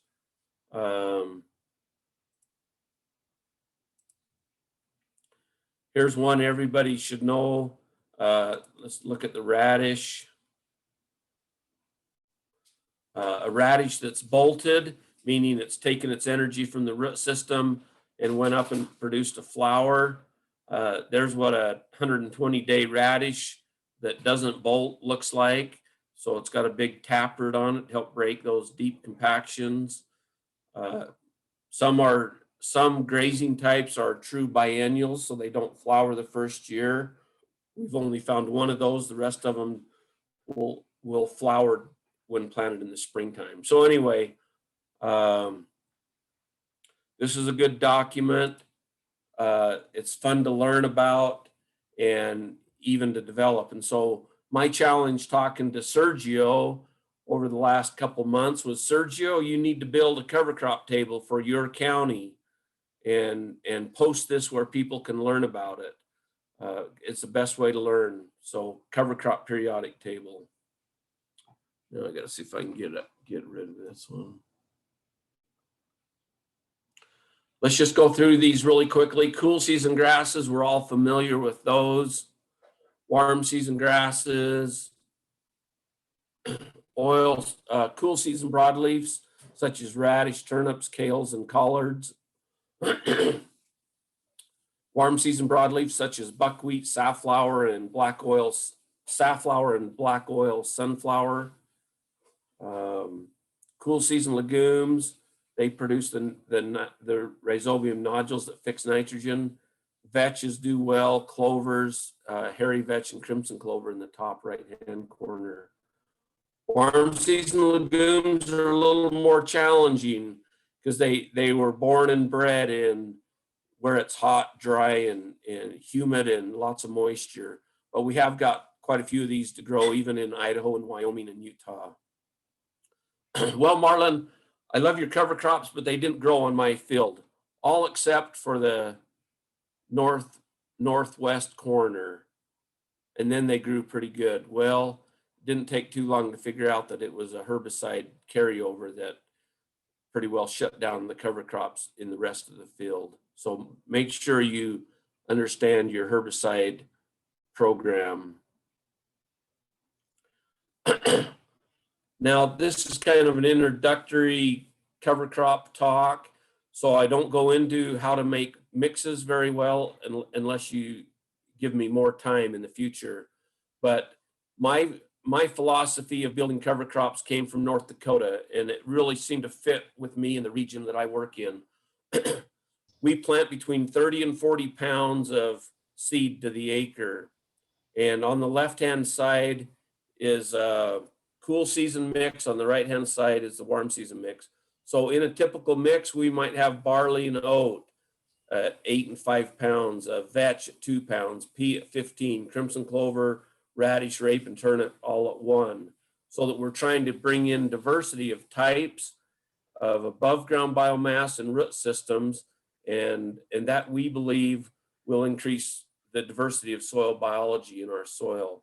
A warm season crop has a lot of the same species as a cool season crop, but then we've added on the right-hand side of the periodic table things like the millets, BMR Sudan grass, buckwheat, safflower, and those are great because they love the heat and they grow well. But when it freezes, they're done. But the cool season crops can grow. Sergio, do you have a comment you want to speak to the group? Yeah, can you hear me? Yes. Okay, good. So yeah, I think I think this will be a good opportunity to see if there's interest, at least in our district. I would think that probably on the state, to create something like you did, a periodic table for cover crops. That way, it's a good way to be able to create a good mix and help us decide what we want to put in the on the ground. Yes, very good, Sergio. In fact, the best thing I ever did when I was a state agronomist in Idaho was we planted the whole periodic cover crop table so that summer we could go and look for ourselves and look at the root systems and the plant architecture, because that's the only way you get to know these cover crops. That's right. That's right. So I I like really, go ahead. I like the way you put that document together where, I mean, we want to know more about that specific species. We just click on it and it just give us the information right there. That's very good. It's good. So my challenge to this conservation district, and Sergio's there to help you guys, and Angel I know will too, and you board members of the conservation district, don't make this be the last time you ever hear the word cover crop in your county. The only way you're going to push soil health forward is by doing some of these cover crop activities. Yeah, we can work with plant materials, NRCS plant materials in Pullman. And probably Yes. they will help Yes. us to put a good cool season species and warm season species together. They're Yes, adaptable to our I state. agree. Yeah, Yeah. it will be a good resource. And don't give up, guys. Don't give up, because if one year one of the cover crops don't do very well, don't write it off your first year. Give him a chance. Give that cover crop a chance. Because maybe it was your fault why it didn't work very good. Yeah. Here's what a cover crop mix looks like. This is a real life mix out of one of my go-to guys in North Dakota. Look, 23 pounds the acre, costing $27 the acre. Notice the diversity. The more species you add is fine. We've got guys in Wyoming planting 18-way mixes, and I'll show you a picture of it. I think it's on my mug shot on that I used, 18-way. We had lots of 1s and 2s for pounds per acre in the mix. Okay, guys, get your pencil and paper out, because I really want you to listen to this guy, the bottom right. His name is Jerry Doan, and you can find him in YouTube by going Jerry Doan, Utah. And this is another date night, guys. Look, it's the middle of winter. You don't got nothing to do. You can't go to the movies. Put some microwavable popcorn in, set your beautiful wife down on the couch, and listen to Jerry Doan tell you his story about soil health. This will be the best hour and a half of your weekend by listening to Jerry Doan. There's all kinds of guys on YouTube sharing their story. Each one of these guys will tell you this, but they'll tell you that soil health principles are universal that Justin taught you, but how you implement them is unique in your operation, and each operation is unique in their approach to cover crops. They may be different. Here's some guys in North Carolina. Now, what does that have to do? It doesn't have to do nothing with Washington, but it shows you that guys are learning to implement the principles of soil health. They're growing cover crops over the winter, and then summertime comes, they spray it down, roll it down, and they're planting corn or soybeans right into that cover crop the same day. So they're learning to do photosynthesis nearly 360 days out of the year. Wow. I gave this talk to Idaho potato producers, and Jaron Raybold said, man, or the potato producer said, man, I love your talk, but I don't know how to implement it. Jaron Raybold said, man, let's just do it on one pivot. I thought, wow, that's pretty aggressive. So this is 40 days. They planted the cover crop on September 7th, planted or harvested the potatoes on September 5th. The picture shows 40 days after planting, 100% ground cover in 40 days. The next spring, the cover crop winter killed. They didn't have to spray it. They just drilled with their normal drill. 35-mile-an-hour windstorm. You could see across the field, no soil erosion. The first year they planted one pivot, guys. This is the second year. They said, oh, it's a terrible cold fall. Cover crops died early. They planted 9 pivots the second year. The inset in the bottom right is the neighbor blowing 75 tons of soil erosion per acre. So it can be done. These principles can be done. Here's Brad McIntyre on an irrigated system. I got to hustle. I got a few minutes left. We planted the cover crop mix on August 10th, drilled into winter wheat stubble with a no-till drill. We started grazing on October 17th. We harvested 13,000 pounds of cover crop biomass, dry matter per acre after the wheat crop. We grazed 300 head of wild mother cows on 3 acres for 1 day and moved the fence. Stock density was about 106,000 pounds to the acre. Here's some cover crop feed quality. So we took half the plant by weight, by weight. So the top half of annual ryegrass had 15.6% protein. The bottom half, the stem, only had 8. Hairy vetch, the top half of the plant had 14.7% protein. The bottom half had 6. So this is a little bit where the concept comes from. Take half, leave half. Look at pearl millet, the top half 9.77. The bottom half of the plant, the cow would starve to death on. There's not much there.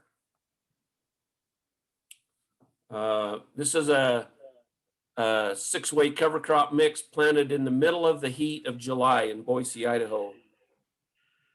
Planted with a no-till drill, sprayed it out, planted winter triticale in there.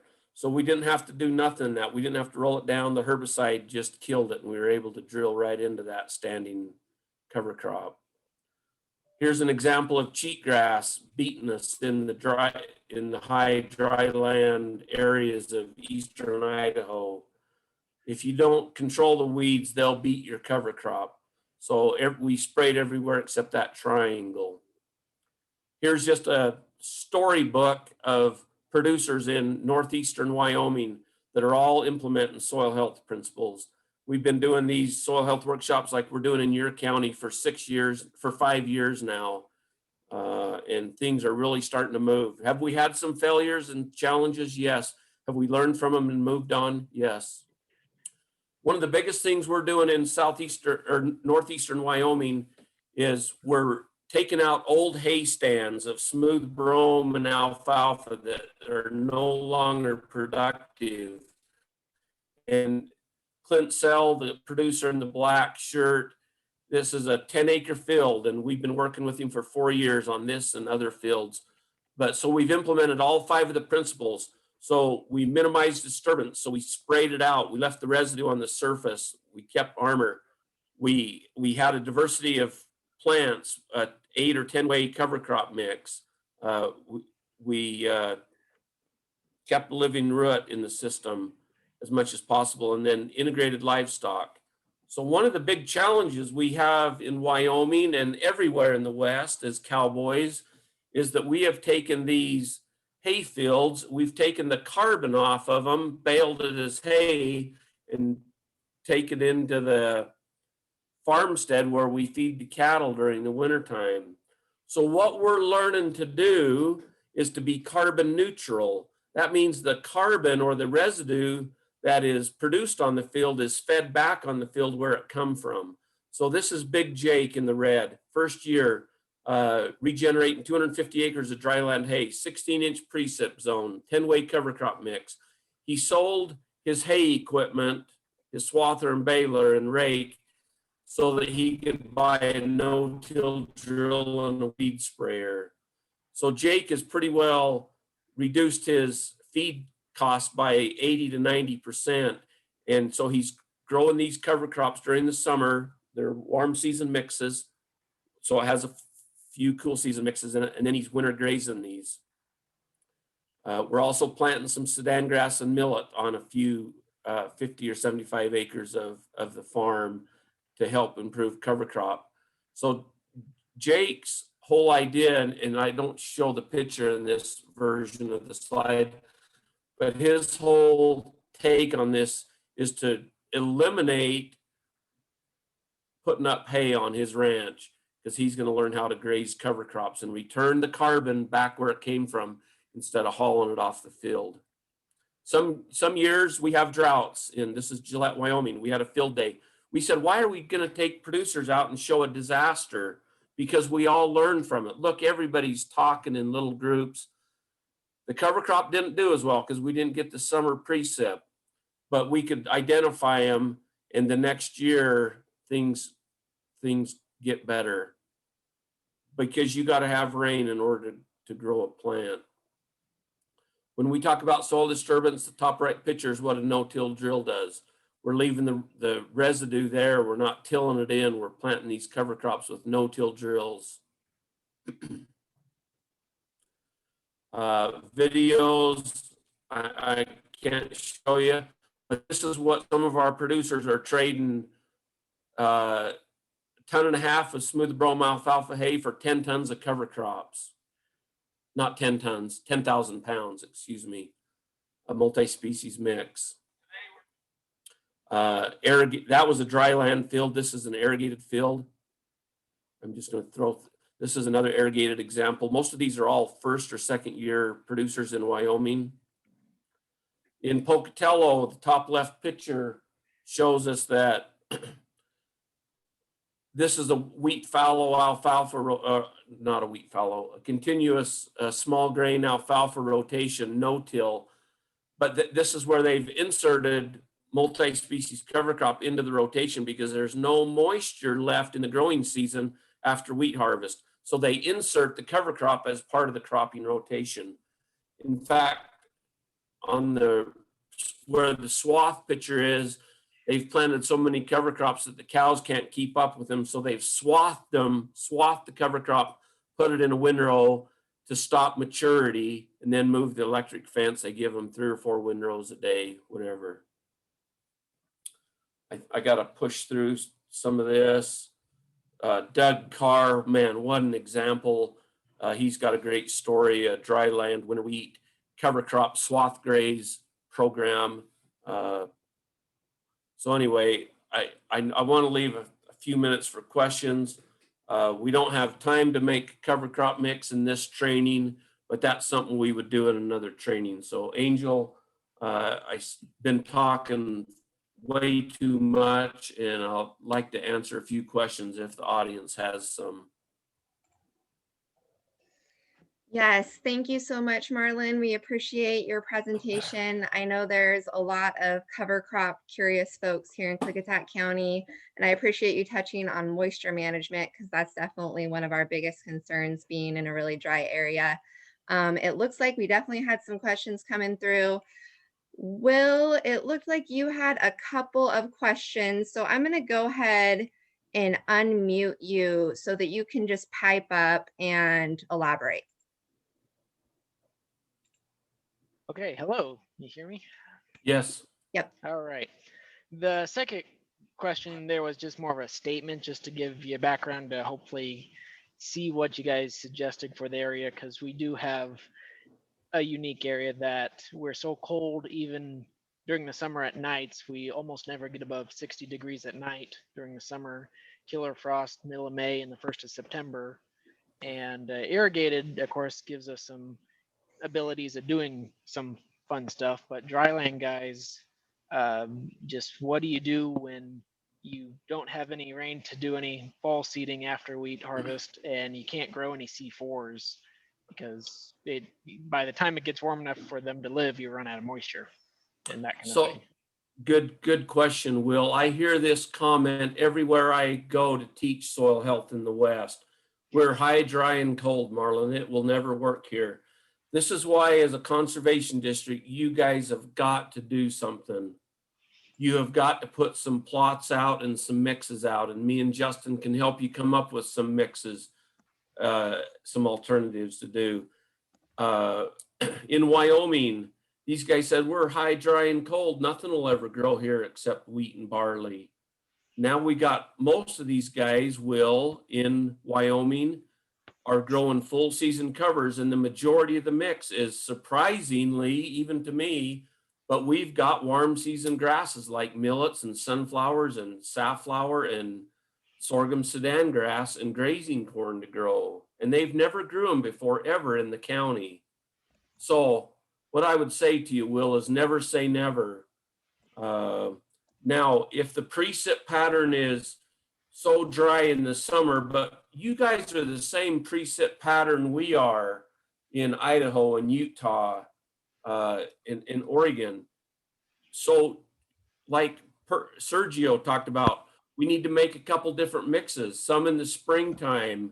Let's make some early summer mixes like May 25th, right after that last chance of frost, and see what we can do. But do it on plot ground, do this on 1 or 2 acres or 5 or 10 acres, something that you can mix. But that's why we also put multi-species mixes, so we don't have all of our eggs in one basket, Will. Because if it does freeze and it takes out your warm season grasses, well, that's not going to hurt the cool season bunch at all. But if it happens to be a warmer year, boy, you'll be so glad you put the warm seasons in, because the biomass and diversity and root systems is just huge. But you'll never know, Will, until you get a partner like Sergio or Terry or somebody on the Conservation District Board to partner up with you and work together on it. But it will work, Will. I've seen it work in every state that I've worked in. Hey, Marlon, this is Lauren. Yes. And I'm just curious what our next steps are to work with you and Justin and Sergio and Conrad here to develop some seed mixes to try and implement this year, rather than waiting another month and having another webinar. Can we start that process to get some specific sites together and develop some of those mixes? Yes, I think you guys need to form a little committee. Those people that give a damn, excuse the French, those guys that want to work on a project. Let's get 4 or 5 guys together that want to plant some little test plots, whatever you want to plant, 1 acre, 10 acres, whatever. Me and Justin and Sergio, we can work with you guys and Yep. build some cover crop mixes, and we can get the seed ordered, and now somebody's got to pay for the seed. Generally it's the producer. I don't have any money, just to buy the mix for you, but we can get these mix shipped into you, and we can get them planted this summer. And hopefully COVID will come down in degrees, and we can have a little field tour this summer and look at some cover crops that you guys plant. So that's where I would push.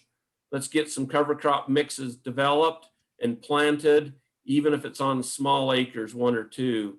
Now, when you order small acres, 1 or 2 acres, it's kind of expensive, because shipping costs as much as the cover crop, but you can find it. We have worked with Plant Material on plots a couple years ago, and they help us with equipment and with seed.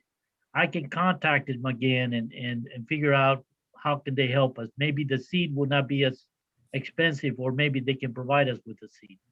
Yeah. Like you said, it will be a good idea to put those mixes together, start as early as possible. Yeah. That would help.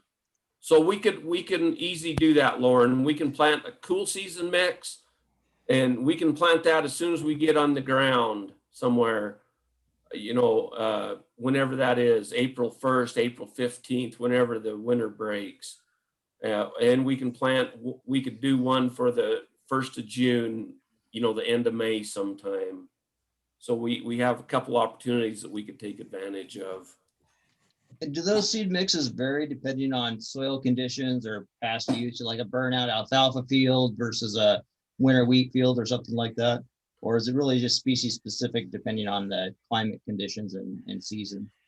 No, I don't get my shorts all in a bunch. Look, these cover crops will grow in every state of the nation, give or take. So you can plant peas and vetch and turnips and radishes and oats and barley and Sudan grass and millets and teff in every county in our nation, Lauren. So, but you just got to see it for your own eyes. So, and I would really suggest we plant some 10-way mixes so that you get as much exposure as you can. One Yeah, I was question just I was looking at that and we are actually intending on doing a spring mix and then a summer mix. And I was looking at greencoverseed.com in Nebraska as a source, talking to Noah Williams, and going through that, I was having a hard time getting under 15 way mix. Now that is shotgun and just see what grows, because who knows exactly what'll grow, but can you get too many? Can Mother Nature get too much diversity, Justin? That's my question to you, Justin. No. That's really where the, we've Marlon and I have seen mixes of 20, even 25.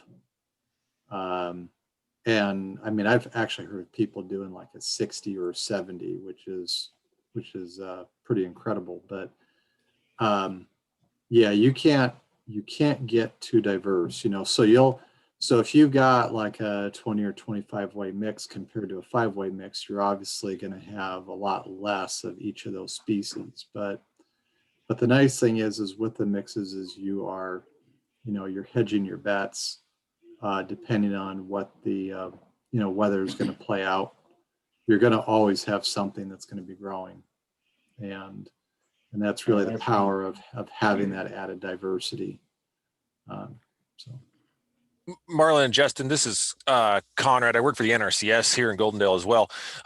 One thing that I've kind of ran into with guys a lot when I talk with guys in Clickitat County about cover crops are they just won't work on our clay soils.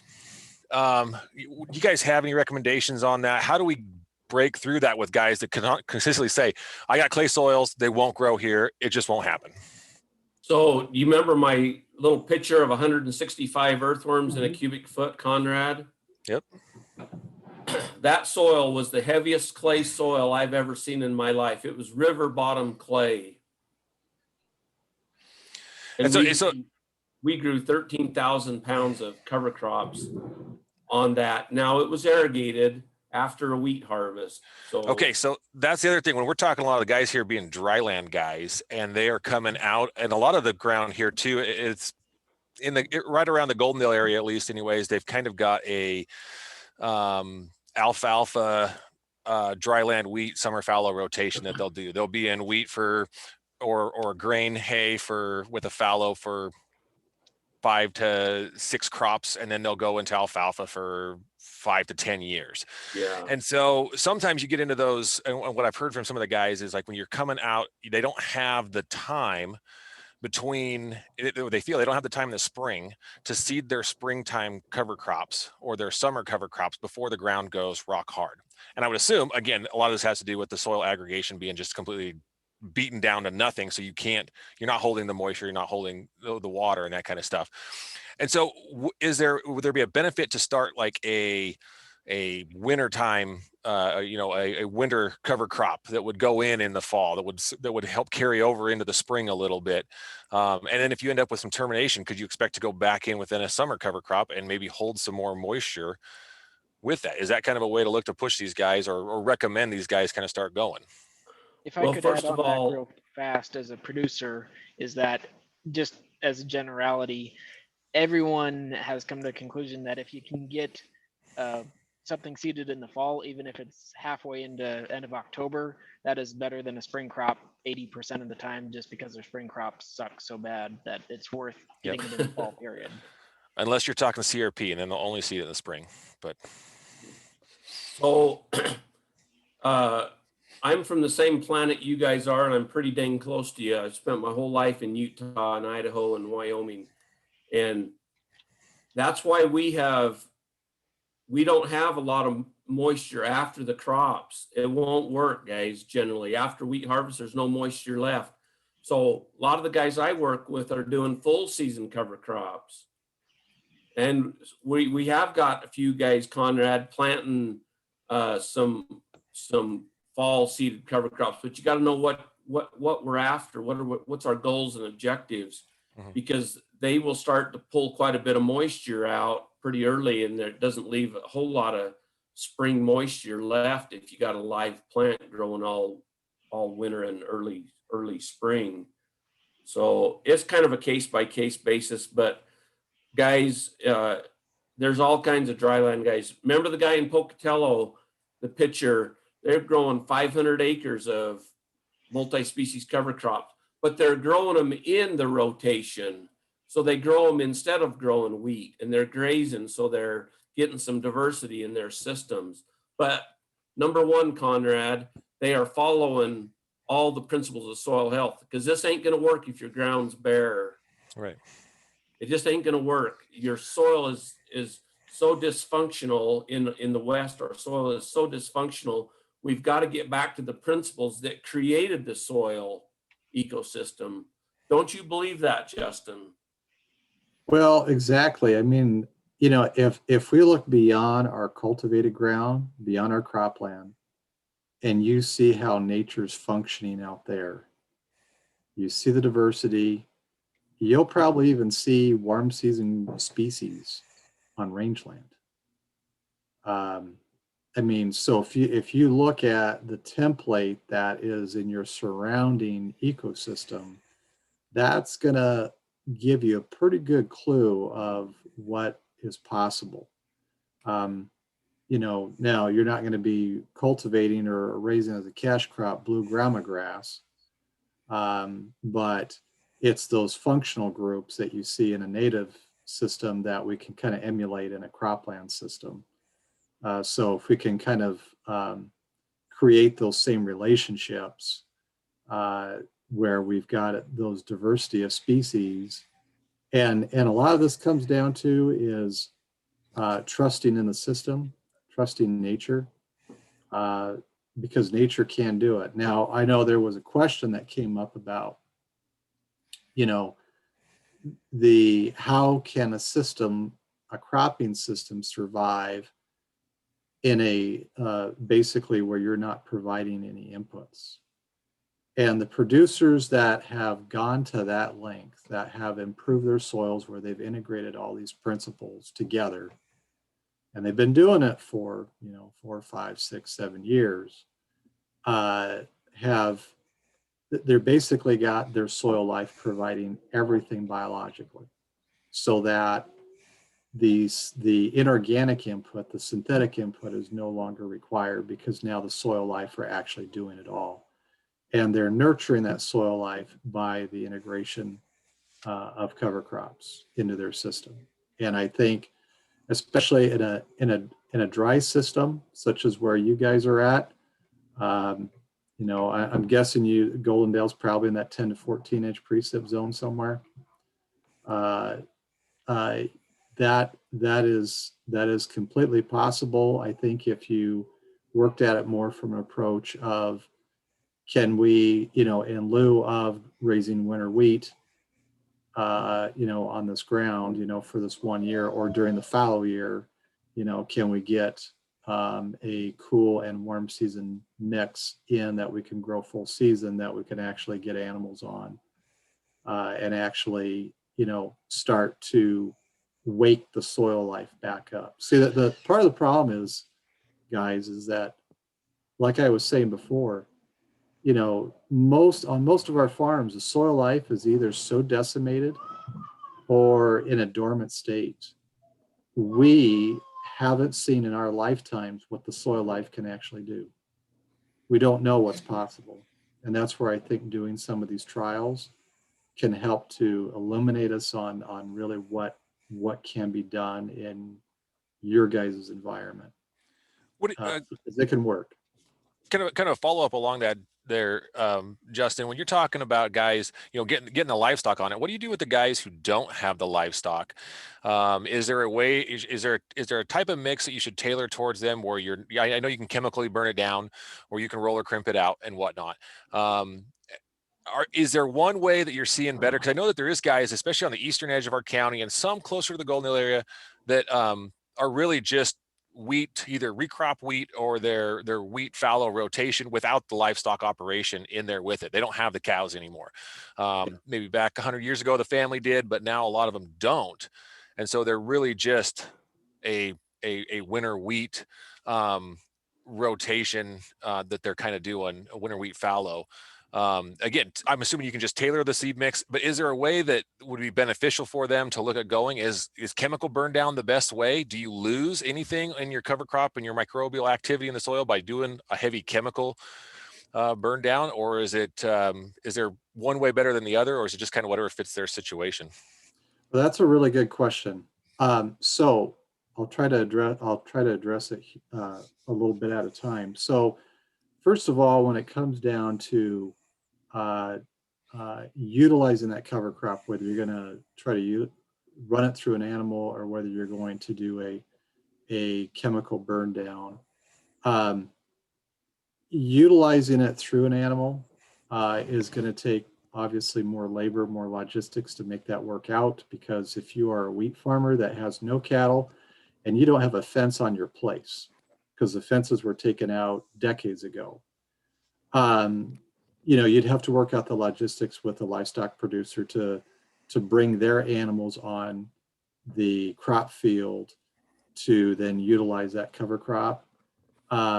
Every producer that I've known that's actually done that, and we've got a number of them here in the Midwest, it has rapidly accelerated their level of soil health by having the animals actually utilize the cover crop rather than doing a herbicide burn down. And especially if you've got, like let's say you get some pretty timely rains and you've got quite a bit of biomass there for the animals to graze, it gets more problematic to do a herbicide burn down when you've got more biomass that you're having to try to spray out. Whereas an animal can readily utilize that, and then you're getting, the bonus of all the manure and the urine deposition coming out of the animals, getting spread out over the field. We've got situations where producers have, with a minimal amount of fencing. I mean, you could take a square field, and the only part, you can basically put up a temporary electric fence, like a 2 or 3 strand high tensile fence that could go up in a day and be taken down in a day. So that when you want to bring in, the combine with the 30 or 40 foot header on it or whatever, you're not worried about running into a fence. And then the portable watering sometimes gets to be more of the bigger issue, because depending on where the field's at, there may not be a well anywhere nearby that animals could then draw from. So when we look at utilizing animals to consume a cover crop, we got to look at, on a case by case basis, what's going to work out logistically. Cases where I see herbicide burn down is where you've got very little biomass of the cover crop and you're terminating the cover crop usually in the vegetative stage when it's only about maybe 18 inches high or shorter. But when you're burning it down when it's still that young, you're not getting the full benefit that you could be getting from it, because you're terminating it earlier, which means you're stopping all sugars from going into the soil, feeding the bacteria. If you allow that cover crop to go longer and develop more biomass so that it could be grazed, you're going to get a greater benefit of that living plant being there longer, pumping sugars to feed soil life. So myself, my preference would be to graze it with livestock. Also provides an additional revenue source, but sometimes that may not be possible. So we do what we can where we can. I have one more and then I'll stop asking questions and let somebody else ask here, but I just had one more. Do you guys ever see when you guys, after you do your cover crops, Do you ever see any residual seed that either didn't germinate during the first seeding, the first go around, that then you have issues with it when you actually plant your crop? Or if a cover crop was allowed to reach maturity, some of the plants were allowed to reach maturity, do you ever see, I mean, the one of them being the cereal rye, I mean, that's one that we don't, kind of a noxious weed when we get down here on dryland wheat guys, not having that one in a mix. Do you guys ever see those carry over into the next year during the cash crop out of your guys' cover crops? Yeah, we see it a little bit, Conrad, and we call those learning opportunities. Okay.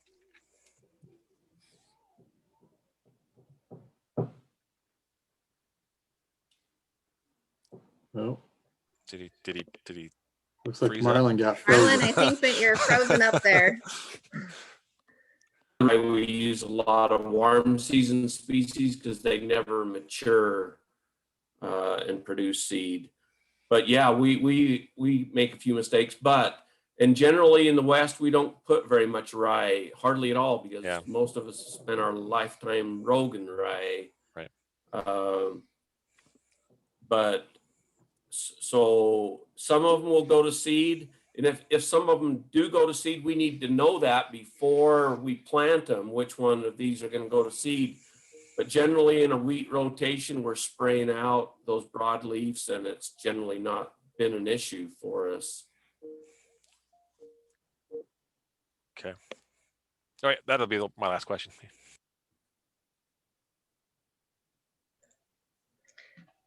It looks like there was one question in the Q&A that we have not answered, and I just want to make sure to get all of our questions answered here today, asking about the need for above ground predators like spiders and moles. Yeah, so that's a good question. So all the, spiders, moles, all these organisms, as long as that they are in balance in the ecosystem, that's what we're really striving for. I really don't look at, spiders are predatory. I mean, they're going to eat smaller insects, which is a good thing. They're part of the food chain. Some of the mammals that I was showing in that soil food web diagram, are there too.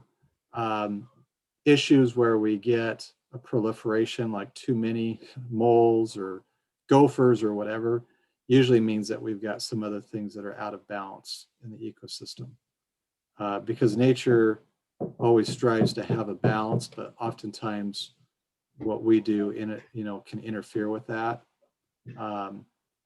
And so, in a lot of cases, where there's like a mammal outbreak in a field or whatever, I've known of producers that have actually put up perch boards on the peripheries of their fields so that hawks and other types of raptors can have a place to be able to, scout out an additional food source and be able to bring that population back into balance. So the answer to the question is yes, we need all of them.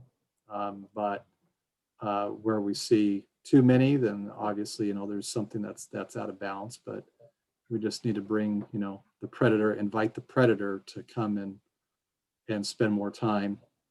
But oftentimes they don't have a place to be able to scout out their food source. So. Did anybody else have any questions here today or anything else that they'd like to elaborate on? It looks like there are no more questions in the Q&A. I really also wanted to throw out to our attendees that the Conservation District is very interested in pilot projects. So if you're interested in working with us, please reach out to us in the follow-up email that I am sending out. There will be my contact information. And on the post-webinar survey, there's also some questions regarding pilot projects, what your interests are, and what your interests are on specific topics as well. So with that, I think that we will go ahead and wrap this up due to time. So we thank you again so much, Marlon and Justin, for being here with us today. And also just let everybody know this is a part of a single part of a full series that we're going to have, a soil webinar series. So there will be future soil webinars occurring, and I will be reaching out to everybody and sending out those invites in the future. So thank you all for being here today, and I hope that you enjoy your day. Thank you. Thank you Thanks, all. Angel. Thank you, folks. Thank you, guys. Thank you for participating. Thank you. Stay warm, everyone.